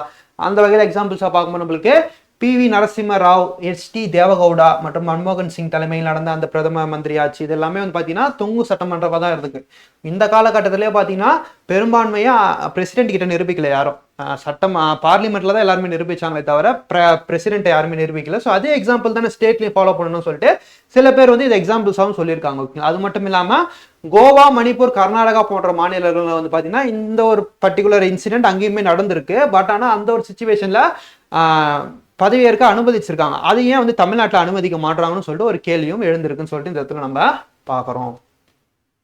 ஸோ அடுத்து வந்து பார்த்தீங்கன்னா உச்சநீதிமன்ற முன்னுதாரணங்கள். உச்சநீதிமன்றம் என்ன முன்னுதாரணங்கள்லாம் சொல்லிட்டு பார்க்கும்போது 72 hour deadline was a remedy tailored for a governor who wrongly invited a party without members and it cannot be inverted into a doctrine against the single largest party. ஓகேங்களா? ஸோ 72 மணி நேர காலக்கெடு என்பது பெரும்பான்மை இல்லாத ஒரு கட்சியை தவறாக அழைத்த ஆளுநருக்கான தீர்வாகும். அதை தனிப்பெரும் கட்சிக்கு எதிரான ஒரு கொள்கையாக மாற்றக்கூடாதுன்னு சொல்லிட்டு உச்சநீதிமன்ற தீர்ப்பே சொல்றாங்க. ஓகேங்களா? அந்த வகையில் பார்க்கும்போது நம்மளுக்கு வந்து அந்த பெரும்பான்மை நிரூபிக்கிற டைம்ன்றது பார்த்தீங்கன்னா நம்மளுக்கு ஒரு 72 hours வந்து கவர்னர் கொடுத்துருப்பாரு தமிழ்நாட்டில் ரீசெண்டாக நடந்த எலெக்ஷன்ல. அப்போ வந்து பார்க்கும்போது நம்மளுக்கு இந்த ஒரு டைம்ன்றது பார்த்தீங்கன்னா ஒரு சிறிய கட்சி. ஓகேங்களா? ஸோ ரொம்ப பெரும்பான்மை இல்லாமல் ரொம்ப சின்ன தொகுதிகளை வின் பண்ண கட்சிக்கு தான் பார்த்தீங்கன்னா இந்த மாதிரி ஒரு டைம் கொடுக்கணும். இது வந்து உச்சநீதிமன்ற உதாரணத்திலே இருக்கு. ஆனா 107 சீட்டு கிட்டத்தட்ட பார்த்தீங்கன்னா பெரும்பான்மை கிட்ட இல்லையா, இது 118 கிட்ட இல்லையா? ஸோ அந்த வகையில் இவ்வளவு பெருமையான தனி பெரும்பான்மையான கட்சிக்கு நீங்க வந்து அந்த 72 மணி நேரம் காலக்கெடுன்றது கொடுக்க கூடாதுன்னு சொல்லிட்டு நம்மளுக்கு வந்து உச்சநீதிமன்ற தீர்ப்பையும் எக்ஸாம்பிளா சொல்லியிருக்காங்க சொல்லிட்டு இந்த இடத்துல நம்ம பார்க்குறோம். ஸோ அண்ட் ஃபைனலாக வந்து நம்மளுக்கு தேவையான எக்ஸாம் பாயிண்ட் ஆஃப் வியூல, ப்ரிலிம்ஸ் பாயிண்ட் ஆஃப் வியூல முக்கியமான ஆர்டிகல் என்னன்னு சொல்லிட்டு பார்க்கும்போது நம்மளுக்கு ஒரு அரசாங்கம் நம்பிக்கையில்லா தீர்மானத்தில் தோல்வியடையாத வரை தொடர்ந்து நீடிக்கும் என்பதையே பிரிவு 164(2) உணர்த்துகிறதுன்னு சொல்லிட்டு இந்த இடத்துல நம்ம பார்க்குறோம். ஓகேங்களா? சரி, அடுத்த போயிடலாமா? ஸோ அடுத்து வந்து பார்த்தீங்கன்னா மாடர்ன் ஹிஸ்ட்ரியில் கவர் ஆகக்கூடிய ஒரு டாபிக் தான். On May 10, 1857 how Mangal Pandey inspired a rebellion that rattled the British. அதாவது 1857 ஆண்டு மே 10 ஆங்கிலேயரை உலுக்கிய ஒரு கிளர்ச்சிக்கு மங்கள் பாண்டே எவ்வாறு உத்வேகம் அளித்தார் அப்படின்னு சொல்லப்படக்கூடியது தான் இது. அந்த வகையில் இதை எழுதுனது யார் சொல்லிட்டு பார்க்கும்போது நம்மளுக்கு ஹிந்து தேவரி அவர்கள். ஓகேங்களா?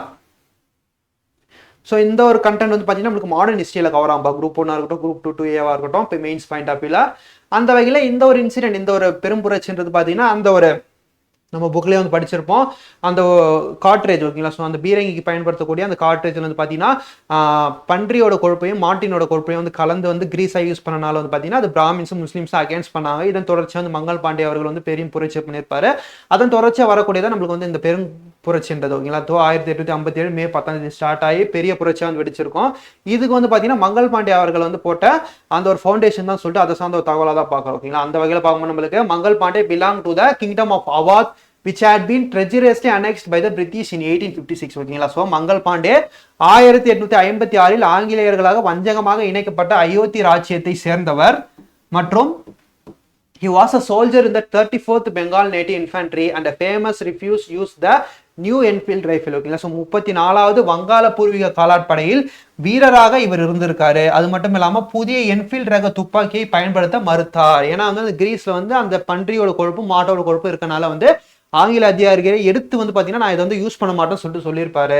அண்ட் தென் பார்த்தீங்கன்னா rifle cartridge were believe to be already சொன்ன மாதிரி ஃபேட் ஆஃப் பீஃப் அண்ட் போர்க் ஓகேங்களா. ஸோ பசு மற்றும் பன்றியின் கொழுப்பால் ஆனதால் இது மத நம்பிக்கைகளுக்கு எதிரானதுன்னு சொல்லிட்டு இதை வந்து யூஸ் பண்ணுறதுக்கு மறுத்திருப்பார் சொல்லிட்டு இந்த இடத்துல நம்ம பார்க்குறோம் ஓகேங்களா. ஸோ அடுத்ததான் வந்து பார்க்கும்போது Pandey was executed by hanging April 8 on 1857 following a court martial at Lalbagan ஓகேங்களா. ஸோ பாண்டே அவர்கள் 1857 ஏப்ரல் 8 அன்று லால் பாகனில் தூக்கிலிடப்பட்டார். இதை எதிர்த்து வந்து அதிகாரிகள் வந்து கேட்டனால வந்து பார்த்தீங்கன்னா இவர் வந்து தூக்கில போட்டிருப்பாங்க ஏப்ரல் 8 1857 ஓகேங்களா. இதெல்லாம் தொடர்ச்சியாக வந்து என்னோட அதிகாரத்தையே என்னோட தனிப்பட்ட உரிமையை வந்து நீ வந்து மீற வைக்கிறேன்னு சொல்லிட்டு இது தொடர்ச்சியாக வந்து வெடிக்கப்பட்டது தான் அந்த பெரும் புரட்சின்னு சொல்லிட்டு இந்த இடத்துல நம்ம பார்க்குறோம். அப்படி வெடிச்சு மே 10 ஒரு பெரிய தீயா வந்து பரவுதுன்னு சொல்லிட்டு இந்த இடத்துல நம்ம பார்க்குறோம்.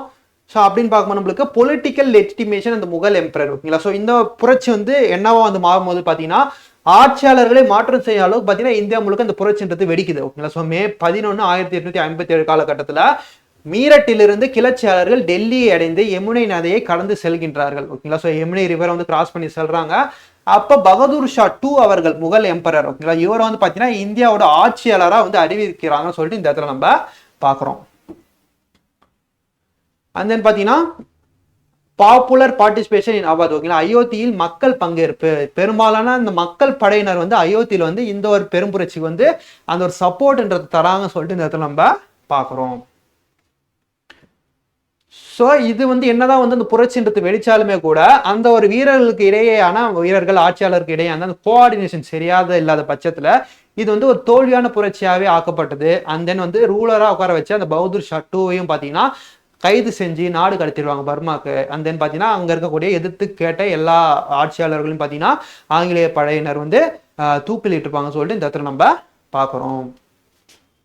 அந்த வகையில் பார்க்கும்போது நம்மளுக்கு ராணி ஜான்சி அவர்களை ஜூன் 17 1858 அன்னைக்கு கொண்டிருப்பாங்க. தாந்தியா டோப் அவர்கள் வந்து பார்த்தீங்கன்னா ஜமீன்தார்களால் காட்டி கொடுக்கப்பட்ட தாந்தியா டோப் ஓகேங்களா. ஸோ இவருமே பார்த்தீங்கன்னா 1859 காலகட்டத்தில் தூக்கிலிட்டுருப்பாங்க சொல்லிட்டு இந்த இடத்துல நம்ம பார்க்குறது. இதுக்கப்புறம் தான் பார்த்தீங்கன்னா இவங்க வந்து சாதாரணமான ஆட்கள் கிடையாது இந்தியர்கள். ஸோ இவங்களுக்கு நம்ம வந்து உஷாராக தான் இருக்கணும்னு சொல்லிட்டு கம்பெனி ரோலை எடுத்துகிட்டு வந்து பார்த்தீங்கன்னா டேரெக்டாக வந்து ராணியோட ரோலை வந்து கொண்டு வந்திருப்பாங்க. ஸோ 1858 குயின் விக்டோரியா ப்ரொக்ளமேஷன் ஓகேங்களா. குயின் விக்டோரியா அவர்களின் பிரகடனம் சொல்லிட்டு கொண்டு வந்திருப்பாங்க.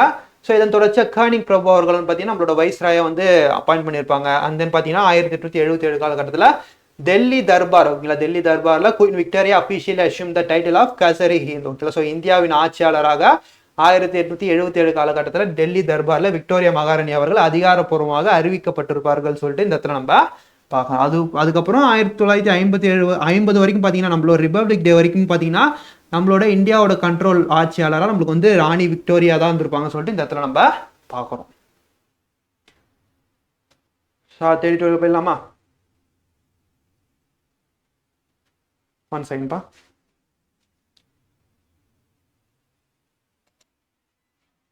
ஓகேப்பா, அடுத்து வந்து பார்க்கும்போது நம்மளுக்கு அந்த how can India meets it's long term energy needs ஓகேங்களா. ஸோ இந்தியா தனது நீண்ட கால எரிசக்தி தேவைகளை எவ்வாறு பூர்த்தி செய்ய முடியும் தான் சொல்லிட்டு பார்க்குறோம். அந்த வகையில் பார்க்கும்போது ரீசெண்டாக நம்மளுக்கு வந்து அந்த நியூக்ளியர் எனர்ஜி சார்ந்த விஷயங்கள் வந்து பார்த்தீங்கன்னா அணுசக்தி மூலமாக வந்து அந்த மின்சாரத்தை உற்பத்தி செய்யக்கூடிய ப்ராசஸில் இந்தியா பெரிய இனிஷியேட்டிவ்ல எடுத்துகிட்டு வராங்க. ஸோ 2047 பார்த்தீங்கன்னா அந்த அணுசக்தி மூலமாக ப்ரொடியூஸ் பண்ணக்கூடிய அந்த மின்சாரத்தின் அளவை 100 கிகாவாட் வரைக்கும் எடுத்துகிட்டு போகணும்னு சொல்லிட்டு அந்த சாந்தி ஆக்ட்ன்ற புது ஆக்டுமே வந்து கொண்டு வந்தாங்க இல்லையா. ஸோ அந்த வகையில் அந்த நியூக்ளியர் எனர்ஜியோட இனிஷியேட்டிவ் எந்த அளவுக்கு போயிட்டு இருக்குன்னு சொல்லிட்டு அதை சார்ந்த ஒரு டீட்டெயில்டு ஒரு எடிட்டோரியலாக தான் இந்த ஒரு எடிட்டோரியல் வந்து இருக்க போகுது ஓகேங்களா. இது வந்து பார்த்தீங்கன்னா நம்மளுக்கு ஜாகிரபி டாப்பிக்ல வந்து கவர் ஆகுது ஓகேங்களா. எக்கனாமிக் டாப்பிக்லேயும் வந்து கவர் ஆகும். அண்ட் தென் பார்த்தீங்கன்னா நம்மளுக்கு என்விரான்மெண்ட் அண்ட் பயோடைவர்சிட்டி இந்த ஒரு பர்டிகுலர் டாப்பிக்லேயே வந்து பார்த்தீங்கன்னா நம்மளுக்கு இந்த பர்டிகுலர் கண்டென்ட் வந்து கவர் ஆகும்னு சொல்லிட்டு இந்த இடத்துல நம்ம பார்க்குறோம். ஸோ அந்த வகையில் பார்த்தீங்கன்னா விக்ஷித் பாரத் வளர்ச்சி அடைந்த இந்தியா இந்த ஒரு பாதையில் இந்தியா வந்து போகிறதுக்காக 2047 பார்த்தீங்கன்னா 100 கிகாவாட் மின்சாரம் அளவுக்கு பார்த்தீங்கன்னா நியூக்ளியர் எனர்ஜி மூலமாக நம்ம வந்து இன்வெஸ்ட் பண்ணலாம் ஓகேங்களா. ஸோ நம்ம வந்து அந்த 2070 பார்த்தீங்கன்னா ஜீரோ கார்பன் எமிஷன் ஓகேங்களா, ஜீரோ கார்பன் உமிழ்வுன்றதை நோக்கி போயிருக்கோம் இல்லையா. ஸோ இதனால வந்து நம்ம வந்து மின்சார உற்பத்தி செய்யும் போது பார்த்தீங்கன்னா பொல்யூஷன் ஏற்படக்கூடாதுன்னு சொல்லிட்டு நம்ம வந்து பார்த்தீங்கன்னா ரெனியூவபிள் ரிசோர்சஸ் ஓகேங்களா. ஸோ அந்த ஒரு ப்ரொடியூஸ் சோலார் எனர்ஜியாக இருக்கட்டும், விண்ட் எனர்ஜியாக இருக்கட்டும், இது போன்ற சோர்ஸ் மூலமாக நம்ம மின்சாரத்தை ப்ரொடியூஸ் பண்ணுறது மூலமாக பொல்யூஷனும் ஏற்படாது, அதே சமயத்தில் மின்சாரத்தையும் வந்து பார்த்தீங்கன்னா வந்து ப்ரொடியூஸ் பண்ணிக்கலாம் இல்லையா.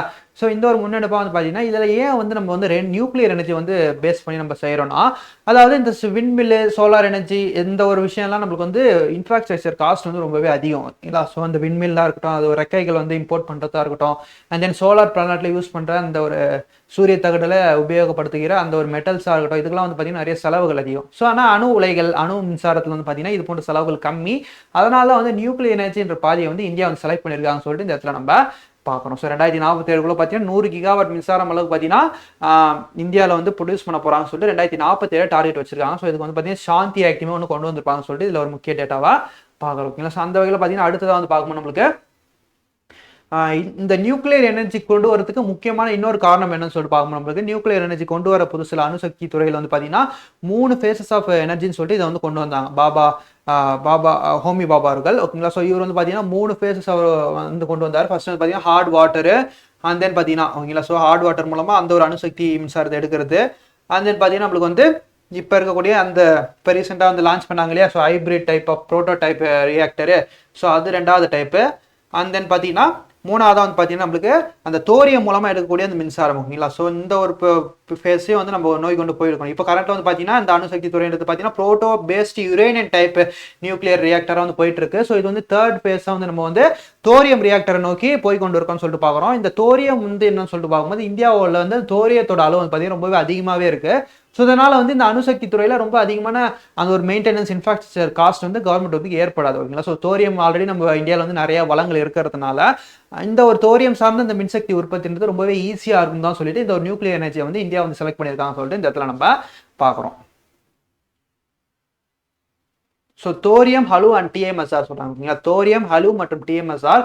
So using thorium HALEU I as a low enriched uranium சொல்லிட்டு சொல்லுவாங்க. ஸோ இது வந்து என்ன பெனிஃபிட்னா safety, waste minimisation and proliferation resistant. இந்த தோரியத்தோட முக்கியமான அந்த ஒரு பெனிஃபிட்ஸ்ன்னு சொல்லிட்டு பார்க்கணும். நம்மளுக்கு பாதுகாப்பானது, கழிவு குறைவாக பதிவாகும், மற்றும் பார்த்தீங்கன்னா அணு ஆயுத பரவலை எதிர்க்கிறதுன்னு சொல்லிட்டு இந்த இடத்துல நம்ம பார்க்குறோம் ஓகேங்களா. ஸோ இந்த தான் பார்த்தீங்கன்னா ஆல்ரெடி சொல்கிற மாதிரி 3ஆம் கட்டத்திற்கான அணு திட்டத்தை நோக்கி இந்தியா வந்து போய் கொண்டு இருக்குது. அதாவது இந்தியாவின் அணுசக்தி திட்டத்தின் 3வது கட்டத்தை நோக்கி வந்து இந்த ஒரு தோரியம் சார்ந்த இந்த அணு உற்பத்தின்றது போய் கொண்டு இருக்கிறதுன்னு சொல்லிட்டு இந்த இடத்துல நம்ம பார்க்குறோம்.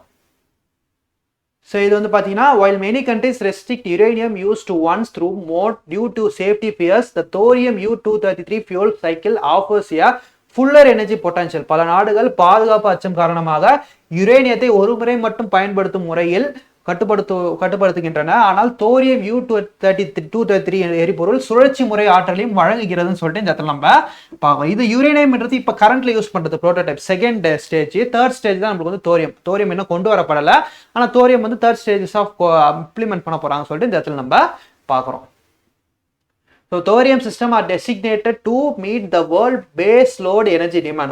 ஸோ உலகின் அடிப்படை சுமை எரிசக்தி தேவையை பூர்த்தி செய்ய தோரியம் பெரிய லெவலில் பிளே பண்ணும்போது ஃபியூச்சர் யுரேனியம் என்னன்னா தோரியம் தான். நம்மளுக்கு ஃபியூச்சர் நியூக்ளியர் எரிசக்தி எதை டிபெண்ட் பண்ணி இருக்க போதுன்னா தோரியத்தை டிபெண்ட் பண்ணி தான் இருக்க போது. அந்த தோரியத்தோட மார்க்கெட்ன்றது இந்தியாவில் வந்து ரொம்பவே நிறைய வளங்கள் இருக்கிறதாகவும் இந்த இடத்துல நம்ம பார்க்குறோம். அதனால தான் வந்து இந்த ஒரு நியூக்ளியர் எனர்ஜி சார்ந்த விஷயங்களை இந்தியா வந்து உலகளவு நாடுகளுக்கு ஒரு எடுத்துக்காட்டாக வந்து இருக்க போதுன்னு சொல்லிட்டு இந்த இடத்துல நம்ம பார்க்குறோம். So India has a unique opportunity to lead by developing requisite thorium policies and technologies now. அதாவது தேவையான தோரியம் கொள்கைகள் மற்றும் தொழில்நுட்பங்களை இப்போதே உருவாக்குவதன் மூலம் இந்தியா ஒரு தனித்துவமான வாய்ப்பை பெற்றுள்ளதுன்னு சொல்லிட்டு இந்த இடத்துல நம்ம முக்கியமான டேட்டாவா பார்க்குறோம். அடுத்து போய் நம்ம எடிட்டோரியல்ஸ் அடுத்து என்ன சொல்றாங்கன்னா விக்ஷித் பாரத் வேலைவாய்ப்பு மற்றும் ஆஜீவிகா இயக்கத்தின் உத்தரவாதம் என்பது மகாத்மா காந்தி தேசிய ஊரக வேலைவாய்ப்பு உத்தரவாத சட்டம் 2005 எவ்வாறு வேறுபடுகிறது தான் சொல்லிட்டு பார்க்குறோம். அந்த வகையில் இது எழுந்தவர் யாருன்னு சொல்லிட்டு பார்க்கும்போது நம்மளுக்கு பிரியா குமாரி சுக்லா அவர்கள். ஓகேங்களா. ஸோ இது வந்து பார்த்தீங்கன்னா நம்மளுக்கு இந்தியன் எக்ஸ்பிரஸ் பேப்பர்ல வந்து இந்த ஒரு எடிட்டோரியலாக பார்க்குறோம். இது வந்து என்ன சொல்லுதுன்னா, ரீசெண்டாக விக்ஷித் பாரத் மிஷன் சொல்லிட்டு ஜூலை 1 இம்ப்ளிமெண்ட் பண்ண போறோம்னு சொல்லிட்டு நம்ம ஒரு மிஷன் நியூஸ் பேப்பர்லாம் பார்த்துருப்போம். இது வந்து பார்த்தீங்கன்னா ஆல்ரெடி இருக்கக்கூடிய அந்த MG NREGA, Mahatma Gandhi national rural employment guarantee scheme, இது 100 நாள் வேலை திட்டம் சொல்லிட்டு கிராம பகுதியில் சொல்லுவாங்க இல்லையா. ஸோ அந்த ஒரு வேலை திட்டத்தை மறுமாற்றம் செஞ்சு சில அப்டேஷன் பண்ணி வந்து பார்த்தீங்கன்னா விக்ஷித் பாரத் சொல்லிட்டு மாற்றி வந்து கொண்டு வந்திருப்பாங்க. ஸோ இந்த ஒரு திட்டத்தில் என்ன புதுசாக மாற்றங்கள்லாம் பண்ணியிருக்காங்க, இது எப்போ இம்ப்ளிமெண்ட் பண்ண போறாங்கன்னு சொல்லிட்டு அதை சார்ந்த ஒரு எடிட்டோரியலாக தான் இந்த ஒரு எடிட்டோரியல் வந்து இருக்க போதுன்னு சொல்லிட்டு இந்த இடத்துல நம்ம பார்க்குறோம். ஸோ இந்த ஒரு படத்தை பார்த்தாலே உங்களுக்கு கிளியரா தெரியும். 100 நாள் வேலை திட்டம்ன்றது பார்த்தீங்கன்னா விவசாயிகள் வந்து ஒரு எப்படி சொல்றது, ஒரு டெவலப் ஆகாம ஒரு அடிமட்ட நிலையில எப்படி வேலை செய்வாங்களோ அந்த அளவுல வேலை செஞ்சுட்டு இருக்காங்க.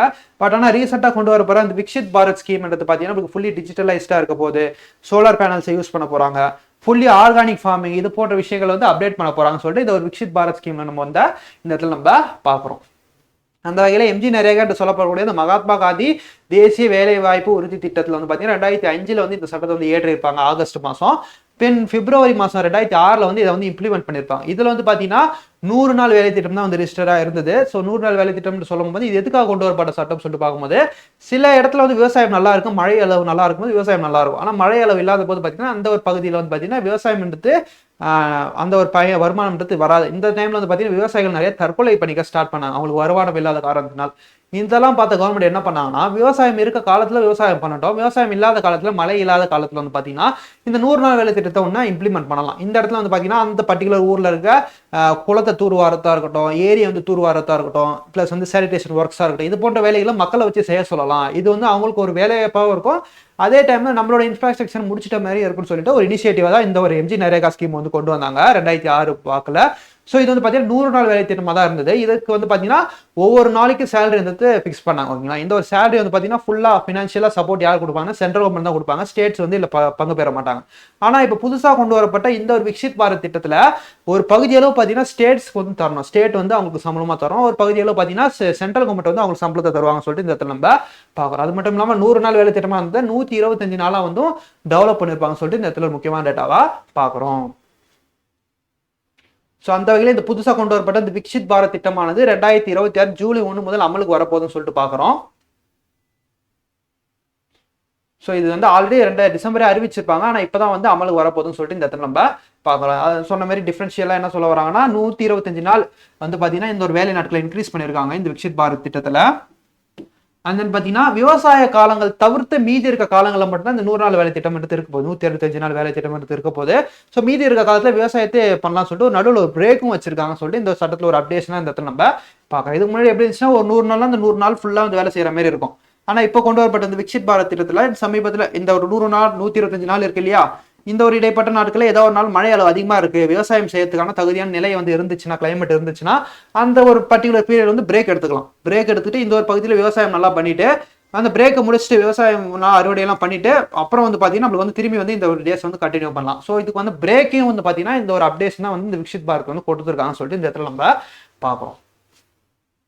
ஸோ இதுக்கு முன்னாடி பார்த்தீங்கன்னா 100% இவங்களுக்கான சம்பளம் வந்து பார்த்தீங்கன்னா ஃபுல்லாக சென்ட்ரல் கவர்மெண்ட் தான் ஏற்றுப்பாங்க. பட் ஆனால் இப்போ கொண்டு வரப்பட்ட இந்த விக்ஷித் பாரத் திட்டத்தில் 60% மட்டும் தான் சென்ட்ரல் கவர்மெண்ட் வந்து இவங்களோட சேலரியில் வந்து பங்கெடுத்துப்பாங்க. மீதி 40% பார்த்தீங்கன்னா அந்த பர்டிகுலர் ஸ்டேட் கவர்மெண்ட் தான் தரணும்.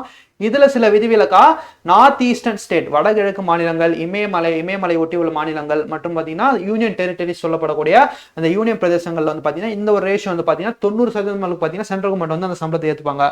மீதி இருக்க 10% பங்கு வந்து பார்த்தீங்கன்னா அந்த பர்டிகுலர் இடம் தான் வந்து தரணும், ஸ்டேட்ஸ் தான் தரணும்னு சொல்லிட்டு இந்த இடத்துல நம்ம பார்க்குறோம். ஸோ சட்டமன்றம் இருக்கக்கூடிய அந்த ஒரு பகுதி தான் பார்த்தீங்கன்னா 90:10. சட்டமன்றம் இல்லாத யூனியன் பிரதேசங்களுக்கு வந்து பார்த்தீங்கன்னா மத்திய அரசு 100% பங்களிப்பையே தரும்னு சொல்லிட்டு இந்த இடத்துல நம்ம பணம். அங்கே கவர்மெண்ட்டே கிடையாது, சட்டமன்றமே கிடையாதுனால அந்த இடத்துல கவர்மெண்ட்டே கிடையாது. கவர்மெண்ட் இல்லாத காரணத்தால அங்கே வந்து அவங்களோட எக்கனாமி பொருளாதாரம்ன்றது இருக்காது. அதனால வந்து பார்த்தீங்கன்னா முழுமையான செலவை வந்து பார்த்தீங்கன்னா அந்த பர்டிகுலர் ஏரியாவில் மட்டும் சென்ட்ரல் கவர்மெண்ட்டே ஃபுல்லாக அவங்களுக்கான சம்பளத்தை கொடுத்துருவாங்கன்னு சொல்லிட்டு இந்த இடத்துல நம்ம பார்க்குறோம். ஸோ ஓகேப்பா, இதோட வந்து பார்த்தீங்கன்னா அந்த ஒரு எம்ஜி நரேகாக்கும் விக்ஷித் பாரத்துக்கும் ஸ்கீமுக்கு இடைப்பட்ட அந்த டிஃப்ரென்ஸை பார்த்தாச்சு. ஸோ நெக்ஸ்ட் எடிட்டோரியல் வந்து நம்ம போயிடலாம்.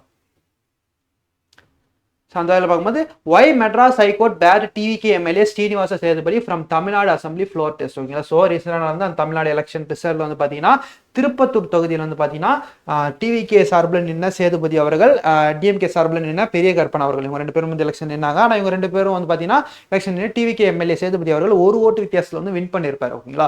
ஸோ இந்த ஒரு ரிசல்ட் வந்து ஏற்கத்தகல இல்லீகலாக இருக்குன்னு சொல்லிட்டு பெரிய கருப்பன் அவர்கள் ஹைகோர்ட்டில் வந்து ஒரு கேஸ் போட்டிருப்பாரு. ஸோ அந்த ஹைகோர்ட் என்ன ஜட்மெண்ட் கொடுத்துருக்காங்க, இதை தாண்டி வந்து சேதுபதி ரீ அப்பீல்ன்றது போயிருப்பார் சுப்ரீம் கோர்ட்டில். ஸோ சுப்ரீம் கோர்ட் இதை பற்றின வழக்கு வந்து என்ன சொல்லியிருக்காங்கன்னு சொல்லிட்டு அதை சார்ந்த ஒரு எடிட்டோரியலாக தான் இந்த ஒரு எடிட்டோரியல் இருக்கும் போது பார்க்குறோம். இது வந்து பார்த்தீங்கன்னா நம்மளுக்கு அமால் ஷேக் என்ற எழுதியிருக்காங்க. இந்தியன் எக்ஸ்பிரஸ் நியூஸ்ல வந்து இந்த ஒரு எடிட்டோரியல் வந்து ரிலீஸ் ஆயிருக்குன்னு சொல்லிட்டு இந்த இடத்துல நம்ம பார்க்குறோம். அந்த வகையில் பார்க்கும்போது நம்மளுக்கு 185வது கான்ஸ்டியூஷன் தொகுதி. ஓகேங்களா. ஸோ இந்த ஒரு தொகுதியில தான் இந்த ஒரு எலெக்ஷன் நடைபெற்றிருக்கு. இதுல வந்து பாத்தீங்கன்னா சில போஸ்ட் பேலட், அதாவது தபால் வாக்குகள் சரியா எண்ணப்படவில்லை மற்றும் பாத்தீங்கன்னா நிறைய முரண்பாடுகள் நடைபெற்றிருக்குன்னு சொல்லிட்டு பெரிய கருப்பன் அவர்கள் வந்து பாத்தீங்கன்னா குற்றச்சாட்டை வைத்திருப்பாரு. இதை வந்து என்ன பண்ணிருப்பாங்கன்னா வந்து ஹைகோர்ட்ல வந்து அப்பீல் போயிருப்பாரு. ஹைகோர்ட்ல வந்து கேஸ் போட்டிருப்பாரு பெரிய கருப்பன் அவர்கள். ஸோ அதுக்கு வந்து பாத்தீங்கன்னா ஹைகோர்ட்ல என்ன தீர்ப்பு கொடுத்திருப்பாங்கன்னா, இந்த ஒரு வழக்கு முடிகிற வரைக்கும் பாத்தீங்கன்னா சட்டமன்ற தீர்மானத்திலேயோ அல்லது வந்து பாத்தீங்கன்னா நம்பிக்கை வாக்கெடுப்புலையோ பாத்தீங்கன்னா அந்த பர்டிகுலர் டிவிகே எம்எல்ஏ வந்து எதுலயும் ஓட் போடக்கூடாதுன்னு சொல்லிட்டு ஒரு ஸ்டே வந்து போட்டிருப்பாங்க.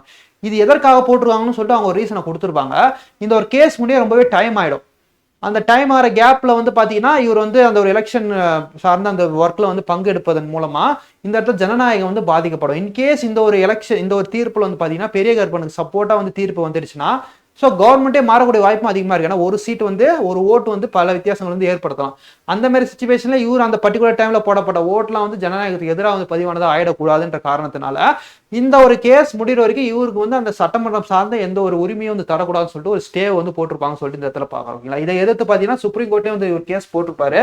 ஸோ சேதுபதி அவர்கள் சுப்ரீம் கோர்ட் என்ன சொல்லியிருப்பாங்கன்னா, இந்த மாதிரி வந்து இந்த பர்டிகுலர் எம்எல்ஏக்கு வந்து பார்த்தீங்கன்னா நீங்கள் வந்து ரைட்ஸ் கொடுக்கணும். ஏன்னா வந்து பார்த்தீங்கன்னா இது முழுமையாக வந்து ப்ரூவ் பண்ண போடலாம். ஆனால் எலெக்ஷன் கமிஷன் சைட்லேருந்து எந்த ஒரு பெட்டிஷனுமே இன்னும் கொடுக்கல. அதனால வந்து நீங்கள் வந்து இவருக்கான ரைட்ஸ் வந்து ஸ்டே போடக்கூடாதுன்னு சொல்லிட்டு இந்த ஸ்டே வந்து சுப்ரீம் கோர்ட் வந்து எடுத்து விட்டுருப்பாங்க. ஸோ அதுவுமே பார்த்தீங்கன்னா தொடர்ச்சி நடந்த கதையாக இந்த இடத்துல நம்ம பார்க்குறோம். இதில் முக்கியமாக நம்மளுக்கு எக்ஸாம் பாயிண்ட் ஆஃப் வியூ என்ன பாயிண்ட்ஸ் வந்து தேவைன்னு பார்த்தீங்கன்னா ஆர்டிகல். ஸோ அரசியலமைப்பு சட்டப்பிரிவு 329B என்ன சொல்லுதுன்னா, தேர்தல் மனு மூலம் மட்டுமே பார்த்தீங்கன்னா தேர்தல் சர்ச்சைகள் விசாரிக்கப்படும். அந்த ஒரு மனுக்கள் மூலமா தான் வந்து நீதிமன்றத்துக்கு ரைட்ஸ் இருக்கு இது போன்ற வழக்குகள் வந்து விசாரிக்கன்னு சொல்லிட்டு சுப்ரீம் கோர்ட் வந்து சொல்லியிருப்பாங்க. அண்ட் தென் பார்த்தீங்கன்னா ஒரு ஹைகோர்ட் வழக்கையும் பார்த்தீங்கன்னா எடுத்துக்காட்டா இவங்க பதிலும் சொல்லியிருப்பாங்க. அதாவது இருப்பினும் உயர்நீதிமன்றம் ஒரு உச்சநீதிமன்ற முன்னுதாரணத்தை மேற்கோள் காட்டியுள்ளது. அதாவது ஆதாரங்களை பாதுகாக்கவும் அல்லது அசாதாரணமான சூழ்நிலையை கையாளவும் பார்த்தீங்கன்னா தலையிட அனுமதி உண்டு. நான் பெட்டிஷன் எல்லாமே உள்ள தலையிடுவேன் இந்த வழக்குலன்னு சொல்லிட்டு ஹைகோர்ட்டும் பார்த்தீங்கன்னா இதுக்கு வந்து ரிப்பீட் பெட்டிஷன் கொடுத்துருப்பாங்க.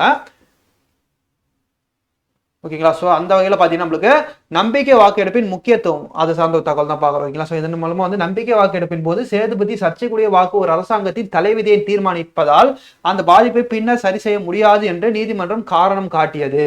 ஸோ அதனாலதான் வந்து இவருக்கு நாங்கள் ஸ்டே கொடுத்துருப்போம்னு சொல்லிட்டு இவங்க வந்து பதில் சொல்லியிருப்பாங்கன்னு சொல்லிட்டு இந்த இடத்துல நம்ம பார்க்குறோம். ஓகேங்களா. ஸோ ஆனாலே வந்து சுப்ரீம் கோர்ட் வந்து இவருக்கு வந்து பார்த்தீங்கன்னா அந்த ஒரு ஸ்டே வந்து எடுத்து விட்டுட்டு இவருக்கு வந்து ரைட்ஸை கொடுத்துருப்பாங்கன்னு சொல்லிட்டு இந்த இடத்துல நம்ம பார்க்கலாம். இந்த கேஸ் வந்து பார்த்தீங்கன்னா இன்னுமே நடந்துட்டு இருக்கு. இதுக்கான அந்த ரிசல்ட்ன்றது இன்னும் வரல. ஸோ அடுத்து வந்து பார்க்கும்போது நம்மளுக்கு இந்திய தலைமை தேர்தல் ஆணையர் மற்றும் பிற தேர்தல் ஆணையர்கள் எவ்வாறு நியமிக்கப்படுகிறார்கள் சொல்லிட்டு பிரியா குமார் சுக்லா அவர்கள் பார்த்தீங்கன்னா ஒரு எடிட்டோரியல் வந்து இந்தியன் எக்ஸ்பிரஸ் நியூஸ் பேப்பர்ல எழுதியிருப்பாங்க. அந்த வகையில் பார்க்கும்போது எப்படி அப்பாயின்ட் பண்ணப்படுறாங்கன்னு சொல்லிட்டு ஒரு அது சார்ந்த ஒரு கட்டுரை தான் இது. ஸோ அப்படின்னு பார்க்கும்போது article 324 subclass 2 of the constitution state that appointment should be made subject to the provision of law made in that behalf of a parliament. So அரசியலமைப்பு சட்டத்தின் பிரிவு 324(2) படி நியமனங்கள் நாடாளுமன்றத்தால் இது தொடர்பாக இயற்றப்படும் எந்த ஒரு சட்டத்தின் விதிகளுக்கு உட்பட்டு செயல்பட வேண்டும் என்று கூறுகிறதுன்னு சொல்லிட்டு இந்த இடத்துல நம்ம பார்க்குறோம். ஸோ இது போன்ற அப்பாயின்மெண்ட்ஸ் வந்து பார்த்தீங்கன்னா நாடாளுமன்றத்தில் இயற்றப்பட்ட சட்டத்தின் மூலமாக தான் இயங்க வேண்டும் சொல்லிட்டு நம்மளுக்கு வந்து சொல்லியிருக்காங்க. ஸோ ஆனாலுமே கூட for decades no such law existed leaving appointments under the executive domain where the union law minister suggests name to the PM who recommended them to the president. ஓகேங்களா. ஸோ பல தசாப்தங்களாக அத்தகைய சட்டம் எதுவும் இல்லை. இதனால் நியமனங்கள் நிர்வாகத்தின் அதிகார வரம்பிற்குள் இருந்தது. அங்கு மத்திய சட்ட அமைச்சகம் பிரதமருக்கு பெயர்களை பரிந்துரைத்தது. அவர் அவற்றை குடியரசுத் தலைவருக்கு பரிந்துரைத்தார். ஸோ வந்து பார்த்தீங்கன்னா எந்த ஒரு அப்பாயின்மெண்ட்டுமே வந்து பார்த்தீங்கன்னா பார்லிமெண்ட் மூலமா தான் அந்த சட்டம் வந்து ஏற்றப்படணும்னு சொல்லிட்டு ஒரு ரூல் இருந்தாலுமே கூட, ஆனால் இப்போ வரைக்கும் பார்த்தீங்கன்னா பிரைம் மினிஸ்டர் பரிந்துரையின் பேர்ல குடியரசுத் தலைவர் கிட்ட என்ன சொல்றாரோ அவரை தான் வந்து ஆஃபீஸரை வந்து அப்பாயின்ட் பண்ற சிச்சுவேஷன் இப்போ இருக்கு. ஓகேங்களா. ஸோ இந்த ஒரு நிலைமை வந்து ஜனநாயகத்துக்கு எதிரானதுன்னு சொல்லிட்டு உச்சநீதிமன்றம் பல டைம் வந்து இது வந்து தேர்ந்தெடுக்கப்பட்டவர்களின் கொடுங்கோன்மைன்னு சொல்லிட்டு நிறைய டைம் வந்து விமர்சிச்சிருக்காங்க. ஸோ இது வந்து பார்த்தீங்கன்னா டைரக்டா வந்து ரூலிங் பார்ட்டிக்கு சப்போர்ட்டா இருக்கு இந்த அப்பாயின்மெண்ட்ஸ்லாம் சொல்லிட்டு.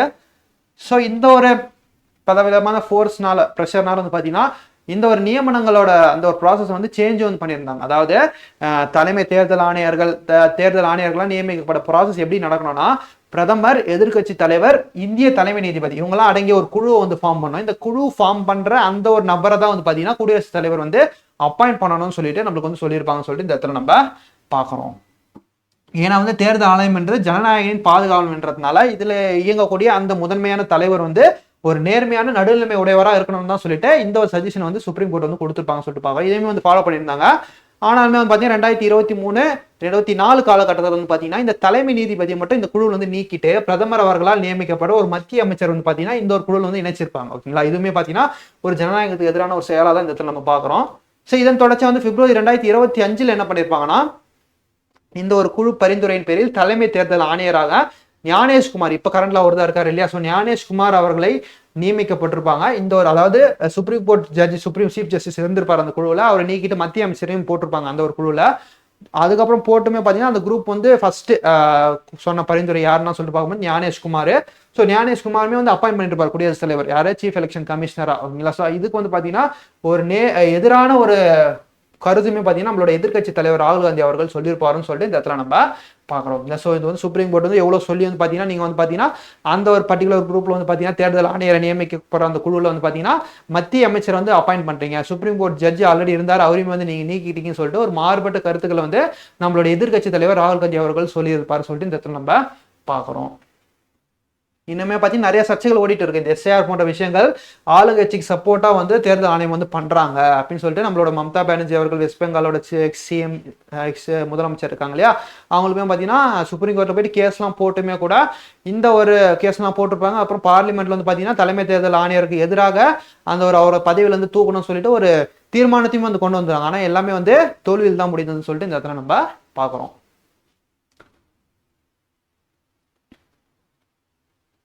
ஸோ அடுத்து வந்து பார்க்கும்போது நம்மளுக்கு ஃபைனல் டாப்பிக்காக வந்து PMJJBY. ஓகேங்களா, ஸோ இது வந்து பார்த்தீங்கன்னா அந்த ஒரு இன்சூரன்ஸ் சார்ந்த ஒரு ஸ்கீமாக தான் சென்ட்ரல் கவர்மெண்ட் சைட்லேருந்து பார்க்குறோம். இது வந்து பார்த்தீங்கன்னா த சைலண்ட் சோஷியல் செக்யூரிட்டி ரிவல்யூஷன், அமைதியான சமூக பாதுகாப்பு புரட்சின்னு சொல்லிட்டு இந்த ஒரு எடிட்டோரியல் எழுதியிருப்பாங்க. இதை எழுந்தவர் யார் சொல்லிட்டு பார்க்கும்போது நம்மளுக்கு ஆர் துரைசாமி அவர்கள். இவர் தான் வந்து பார்த்தீங்கன்னா த ஹிந்து பிஸ்னஸ் லைன் என்ற ஒரு நியூஸ் பேப்பரில் வந்து இந்த ஒரு எடிட்டோரியல் வந்து எழுதியிருப்பாரு. ஸோ இந்த ஒரு எடிட்டோரியல் என்ன கொடுத்துருக்காங்கன்னு சொல்லிட்டு பார்த்துருவோமா. ஸோ இந்த ஒரு பர்டிகுலர் எடிட்டோரியல் வந்து பார்த்தீங்கன்னா நம்மளுக்கு PMJJBY இதோட ஃபுல் ஃபார்ம் சொல்லிட்டு பார்க்கும்போது நமக்கு பிரதான் மந்திரி ஜீவன் ஜோதி பீமா யோஜனா. இது வந்து பார்த்தீங்கன்னா ஒரு 1 இயர் டேர்ம் இன்சூரன்ஸ். ஒரு இயருக்கு ஒரு தடவை பார்த்தீங்கன்னா அந்த டேர்ம் அந்த ப்ரீமியம்ன்றது கட்டுற மாதிரி இருக்கும். 2015 வாக்கில் வந்து கொண்டு வந்தாங்க. இதுல பயனாளர்கள் யாரும் சொல்லிட்டு பார்க்கணும் நம்மளுக்கு குடிமகன்கள், சிட்டிசன்ஸ் அனைவரும் பார்த்தீங்கன்னா 18 to 50 வயதுக்குள்ள அனைவரும் பார்த்தீங்கன்னா இந்த ஒரு பர்டிகுலர் இன்சூரன்ஸ்க்கு வந்து எலிஜிபிலிட்டியான பர்சன் சொல்லிட்டு சொல்றாங்க. ஸோ வந்து பார்த்தீங்கன்னா இந்த ஒரு இன்சூரன்ஸ்ல மேக்ஸிமம் எவ்வளோ வந்து கவரேஜ் என்று தராங்கன்னா 2 லட்சம் வரைக்கும் பார்த்தீங்கன்னா இன்சூரன்ஸ் தொகையை வந்து ஃபைனல் ப்ரீமியமாக வந்து தருவாங்க சொல்லிட்டு இந்த இடத்துல நம்ம பார்க்குறோம். ஸோ இந்த ஒரு பிரதான் மந்திரி இன்சூரன்ஸ் ஸ்கீம்ன்றது பார்த்தீங்கன்னா ஆல்ரெடி இருக்கக்கூடிய பிரதான் மந்திரி ஜன்தன் யோஜனா, அது மட்டும் இல்லாமல் ஜன் சுரக்ஷித் ட்ரெயினிட்டி. ஓகேங்களா, ஸோ அதாவது PM சுரக்ஷா பீமா யோஜனா, அட்டல் பென்ஷன் யோஜனா. ஓகேங்களா, ஸோ இந்த அட்டல் பென்ஷன் யோஜனா இந்த ஸ்கீம்லாம் வந்து ஒருங்கிணைக்கப்பட்ட ஒரு ஸ்கீமாக தான் இந்த ஒரு ஸ்கீம்ன்றது இருக்க போதுன்னு சொல்லிட்டு இந்த இடத்துல நம்ம பார்க்குறோம். ஸோ இந்த ஒரு பர்டிகுலர் இன்சூரன்ஸ் ஸ்கீமில் ப்ரீமியம்ன்றது வருஷத்துக்கு எவ்வளோ கட்டுற மாதிரி இருக்குன்னா 436 ரூபா, 436 ருபீஸ் வந்து ஒரு வருஷத்துக்கு வந்து ப்ரீமியமாக கட்டுவோம். ஸோ அதை எண்டு 50 வருஷம் ஆயிட்டதுக்கு அப்புறம் அந்த ஒரு ப்ரீமியம் டேர்ம்ஸ்லாம் முடிஞ்சதுக்கு அப்புறம் நம்ம கையில் வந்து பார்த்தீங்கன்னா 2 லட்சம் வரைக்கும் பார்த்தீங்கன்னா தொகை வந்து தருவாங்க சொல்லிட்டு இந்த இடத்துல நம்ம பார்க்குறோம். ஓகேங்களா, ஸோ இன்கேஸ் வந்து நம்மளுக்கு இன் பெட்வீனில் அந்த ப்ரீமியம் கட்டும் போதே நம்மளுக்கு உயிருக்கு ஏதாவது ஆபத்து அடைஞ்சிட்டாலோ அல்லது விபத்து எதாவது ஏற்படுத்தி விட்டாலோ வந்து பார்த்தீங்கன்னா இந்த ஒரு ப்ரீமியம் தொகை வந்து நம்மளுக்கு தந்துருவாங்கன்னு சொல்லிட்டு இந்த இடத்துல நம்ம பார்க்குறோம். அந்த வகையில் பார்த்தீங்கன்னா ஒரு நாளைக்கு 1.20 பைசான்னு கணக்கு பண்ணி ஒரு வருஷத்துக்கு 436 ரூபா மட்டும்தான் வந்து ப்ரீமியமாக கட்டுற மாதிரி இருக்கும். ஸோ அந்த வகையில் பார்க்கும்போது நம்மளுக்கு இன்கேஸ் வந்து இப்போ வந்து இந்த ஒரு இன்சூரன்ஸ் டேர்மோட இயர் சைக்கிள் இயர் சொல்லிட்டு பார்க்கும்போது நம்மளுக்கு ஜூன் 1லேருந்து நம்மளுக்கு வந்து பார்த்தீங்கன்னா May 31 தான். இதுதான் வந்து அந்த ஒரு இந்த பர்டிகுலர் இன்சூரன்ஸ் கூட ஒரு சைக்கிள் இயர் சொல்லிட்டு சொல்கிறாங்க. இப்போ ஜனவரி 1லேருந்து கிடையாது இவங்களை பொறுத்த வரைக்கும் இயர், ஜூன் 1லேருந்து தான் ஸ்டார்ட் ஆகுது. ஸோ May 31ன்றது அந்த இயரோட எண்டுன்னு சொல்லிட்டு சொல்கிறாங்க. ஸோ அந்த வகையில் ஜூன், ஜூலை, ஆகஸ்ட் இந்த 3 மந்த்தில் இந்த ஒரு ப்ரீமியமில் ஜாயின் ஆனாங்கன்னா அவங்களுக்கான தொகைன்றது 436 ரூபா தான். அந்த வருஷத்துக்கான தொகைன்றது 436 ரூபா தான். இன்கேஸ் அவங்க வந்து செப்டம்பர் டு நவம்பர் இந்த ஒரு மந்த்தில் வந்து இந்த ஒரு ப்ரீமியம் ஜாயின் பண்ணாங்க, அவங்க வந்து அந்த வருடத்திற்கான தொகையை 342 ரூபா மட்டும் கட்டினா போதும். ஏன்னா வந்து அவங்க வருஷம் வந்து ஒரு 3 மாதம் கடந்துச்சு இல்லையா, ஸோ கடந்ததுக்கப்புறம் வந்து ஜாயின் ஆனாலும் அவங்க வந்து 342 ரூபா மட்டும் கட்டினா போதும். அந்த பார்த்தீங்கன்னா டிசம்பர் டு பிப்ரவரி காலகட்டத்தில் ஜாயின் பண்ணுறாங்க, வெறும் 228 ரூபா மட்டும் கட்டினா போதும். நெக்ஸ்ட் அடுத்த வருஷத்துல அவங்க ஃபுல் அமௌண்ட் கட்டினா போதும். ஸோ அடுத்து வந்து மார்ச் டு மே இந்த ஒரு பர்டிகுலர் மந்த்ஸ்ல வந்து சேர்றவங்க 114 ரூபா மட்டும் கட்டினாவே போதுமான தொகையா இருக்கும். வரக்கூடிய ஆண்டு அடுத்த ஆண்டுலேருந்து பார்த்தீங்கன்னா அவங்க முழு தொகை 436 ரூபா வந்து கட்டுவாங்க சொல்லிட்டு இந்த இடத்துல நம்ம பார்க்குறோம். ஸோ இந்த ஒரு பர்டிகுலர் இன்சூரன்ஸில் சேர்க்கறதுக்கு பார்த்தீங்கன்னா எந்த ஒரு மெடிக்கல் எக்ஸாமினேஷன் மருத்துவ பரிசோதனையுமே கிடையாது. ஸோ கேஒய்சி ஆவணங்களும் தேவையில்லைன்னு சொல்லிட்டு இந்த இடத்துல நம்ம பார்க்கணும். ஸோ ஆட்டோமேட்டிக்காக ஜூன் 1ஆம் தேதி நம்மளோட அக்கௌண்ட்லேருந்து இந்த பர்டிகுலர் ப்ரீமியம்ன்றது டெபிட் ஆகிடும் சொல்லிட்டு இந்த இடத்துல ஒரு முக்கியமான டேட்டாவாக பார்க்குறோம். ஸோ அடுத்து வந்து பார்க்கும்போது நம்மளுக்கு 27.43 crores இண்டிவிஜுவல்ஸ், அதாவது இப்போ வரைக்கும் பார்த்தீங்கன்னா இந்த இன்சூரன்ஸ் ஸ்கீம்ல 27.43 கோடி மக்கள் வந்து இணைஞ்சிருக்காங்க. ஸோ 8.8 லட்சம் கோரிக்கைகள் கிளைம்ஸ் வந்து இது வரைக்கும் கொடுத்துருக்காங்கன்னு சொல்லிட்டு இந்த இடத்துல நம்ம பார்க்குறோம். ஸோ கிளைம் செட்டில்மெண்ட் ரேஷியோன்றது பார்த்தீங்கன்னா 99.95% அவ்வளோ அக்யூரேசியில் வந்து நாங்கள் அந்த கிளைம்ஸ் தந்திருக்கோம்னு சொல்லிட்டு நம்ம சொல்லியிருக்காங்க. ஸோ இதில் வந்து கிளைம்ஸ்ன்றது எவ்வளோ ரிட்டர்ன் பேக் பண்ணியிருக்காங்கன்னா இது வரைக்கும் 17,600 கோடி ரூபா வரைக்கும் இன்சூரன்ஸை வந்து திருப்பி ப்ரீமியம் வந்து கொடுத்துருக்காங்கன்னு சொல்லிட்டு இந்த இடத்துல நம்ம பார்க்கலாம். அதாவது அந்த இன்சூரன்ஸ்ன்றது மெச்சூர் அடைஞ்சு அந்த ஒரு ஃபைனல் டேர்ம்ஸ்ல வந்து பார்த்தீங்கன்னா 17,600 கோடி வரைக்கும் பார்த்தீங்கன்னா திரும்பி மக்களுக்கு வந்து திருப்பி தந்திருக்கிறத இந்த இடத்துல நம்ம பார்க்குறோம். COVID-19 டைம்லாம் வந்து இந்த ஒரு இன்சூரன்ஸ் வந்து மக்களுக்கு வந்து பெருமளவில் வந்து பயனடைச்சுள்ளதாகவும் இந்த ஒரு ரிப்போர்ட்ல வந்து நம்ம சொல்லியிருக்காங்க. ஸோ அது மட்டும் இல்லாமல் விழிப்புணர்வு இடைவெளி குறைத்தல், ஓகேங்களா, அதாவது பிரிட்ஜிங் இந்த ஒரு பர்டிகுலர் ஸ்கீம்ல இருக்க நெகட்டிவிட்டி டிஸ்அட்வான்டேஜஸ்லாம் என்னன்னு தான் சொல்லிட்டு பார்க்க போறோம். அந்த வகையில் பார்க்கும்போது நம்மளுக்கு many families remains unaware of the policy or that a premium has been paid, necessitating better outreach by banks and district administrations. ஓகேங்களா, அதாவது பல குடும்பங்களுக்கு பாலிசி இருப்பதை பற்றியோ அல்லது பிரீமியம் செலுத்தப்பட்டதை பற்றியோ தெரியவில்லை. எனவே வங்கிகள் மாவட்ட நிர்வாகம் சிறந்த விழிப்புணர்வை ஏற்படுத்த வேண்டும்னு சொல்லிட்டு நமக்கு சொல்லியிருக்காங்க. And then பார்த்தீங்கன்னா the absence of a physical policy document creates a hurdle for nominees establishment of claims. அதாவது காகித வடிவ பாலிசி ஆவணம் இது கிடையாது. இன்கேஸ் நம்மளுக்கு எல்ஐசியில் ஏதாவது ஒரு இன்சூரன்ஸ் போட்டோம்னா நம்மளுக்கு வந்து ஒரு பத்திரம் டாக்குமெண்ட் மாரி தருவாங்க. அது போன்ற டாக்குமெண்ட் வந்து இதில் கிடையாது. ஸோ இதனால வந்து இன்கேஸ் வந்து அந்த பர்டிகுலர் பர்சன் விபத்தில் இறந்துட்டாலோ ஏதாவது ஒரு அவங்களுக்கு எதாவது ஆகிட்டாலுமே கூட அவங்களுக்கு அடுத்து இருக்கக்கூடிய அந்த நாமினிஸ் வந்து அந்த தொகையை வந்து எப்படி வாங்குறது தெரியாமல் ஒரு கன்ஃபியூஷனில் இருக்காங்க. அவங்க கையில் என்ன டாக்குமெண்ட் கொடுக்கப்படவில்லை, உரிய ரசீது கொடுக்கப்படவில்லை, இந்த ஒரு நடைமுறையெல்லாம் சரியா இல்லாதனால இது போன்ற ஒரு குழப்பம் வந்து இந்த ஒரு திட்டத்தில் இருக்குன்னு சொல்லியிருக்காங்க. ஸோ இது ரெண்டுமே வந்து பார்த்தீங்கன்னா ஒரு ரிஃபார்ம் வந்து கொண்டு வரணும்னு சொல்லிட்டு ஒரு கோரிக்கையை வந்து இந்த ஒரு எடிட்டோரியல் வந்து ஆசிரியர் அவர்கள் வச்சிருக்காங்க சொல்லிட்டு இந்த இடத்துல நம்ம பார்க்குறோம். ஸோ இன்சூரன்ஸ் ஃபார் ஆல் இந்த ஒரு திட்டத்தோட முக்கிய டார்கெட் சொல்லிட்டு பார்க்கும்போது நமக்கு 2047 வளர்ச்சி அடைந்த இந்தியா உருவப்பெற போகுது இல்லையா. ஸோ அதுக்குள்ள வந்து பார்த்தீங்கன்னா அனைவருக்கும் இந்திய நாட்டில் இருக்க அனைத்து மக்களுக்கும் பார்த்தீங்கன்னா இந்த இன்சூரன்ஸ்ன்றது போய் சேரணும்னு சொல்லிட்டு அதுக்கான ஒரு காப்பீடு திட்டமாக தான் இந்த ஒரு திட்டம்ன்றது இருக்க போகுதுன்னு சொல்லிட்டு இந்த இடத்துல நம்ம பார்க்குறோம். ஓகேப்பா, சரி, ஓகே. இதோட வந்து பார்த்தீங்கன்னா நம்மளுக்கு மே 3ஆம் தேதி, ஓகேங்களா. ஸோ மே 3ஆம் தேதியிலேருந்து மே 16 வரைக்கும் பதிவான இம்பார்ட்டன்ட் மெயின்ஸ் கரண்ட் அஃபேர்ஸ் பார்த்தாச்சு, எடிட்டோரியல்ஸ், ஓகேங்களா. ஸோ வந்து பார்த்தீங்கன்னா இதில் வந்து பார்த்தீங்கன்னா நம்மளுக்கு அப்படியே வந்து எடுக்கணும்னு அவசியம் கிடையாது. ஸோ முக்கியமானது மட்டும் நீங்கள் வந்து நான் அண்டர்லைன் பண்ணது அண்ட் தென் பார்த்தீங்கன்னா கிளாஸில் நீங்கள் நல்லா கவனிச்சதுன்னு சொல்லிட்டு அதை ரிவைஸ் பண்ணி ஒரு டைம் ஃபுல்லாக அந்த வீடியோ பார்த்துட்டு அண்ட் தென் பார்த்தீங்கன்னா அந்த ஒரு மெட்டீரியல் பிடிஎஃப் வந்து நம்ம டெலிகிராமில் ஷேர் பண்ணுவோம், ஓகேங்களா. அதையுமே பார்த்தீங்கன்னா ஒரு ரிவைஸ் வந்து விட்டுட்டு அண்ட் தென் பார்த்தீங்கன்னா அதில் நான் அண்டர்லைன் பண்ணது உங்களுக்கு இம்பார்ட்டண்ட்டாக படுறது டேட்டா பாயிண்ட்ஸ் இது போன்ற விஷயங்களை மட்டும் ஹிண்ட்ஸ் எடுத்து வச்சுக்கிட்டு அந்த ஒரு மெயின்ஸ் கொஸ்டின் நீங்கள் வந்து எழுதி பாருங்க, ஓகேங்களா. ஸோ இந்த ஒரு டாப்பிக்குமே பார்த்தீங்கன்னா ஒரு கொஸ்டின் மாரி ஃபார்ம் பண்ணி நீங்கள் வந்து ஆன்சர் அதுக்கு எழுதி பாருங்க, எவ்வளோ டைம்குள்ளே எழுதுறோம்னு சொல்லிட்டு பார்க்குறாங்க. ஸோ நம்பர் டேட்டா இது போன்ற விஷயங்களை ஆட் பண்ணி புல்லட்டின் பாயிண்ட்ஸ்லாம் போட்டு அழகாக ப்ரெசென்ட் பண்ணி எழுதி பாருங்க, ஓகேங்களா. ஸோ இது போன்ற விஷயங்கள் வந்து பார்த்தீங்கன்னா மெயின்ஸ் பாயிண்ட்ல ஒரு அடிட்டிவ் கரண்ட் அஃபேர்ஸ் டேட்டா வந்து இருக்கனால உங்களுக்கு வந்து போனஸ் மார்க்ஸுமே கிடைக்க வாய்ப்பு அதிகமாக இருக்கும், ஓகேங்களா. ஸோ இதோட வந்து இந்த ஒரு மே மந்த்துக்கான அந்த first and second week combined அந்த மெயின்ஸ் கரண்ட் அஃபேர்ஸ் வீடியோன்றது முடிஞ்சிச்சு. மீண்டும் வந்து பார்த்தீங்கன்னா நம்ம மேவோட 3rd week current affairs mains current affairs வீடியோவில் சந்திப்போம். தேங்க்யூ.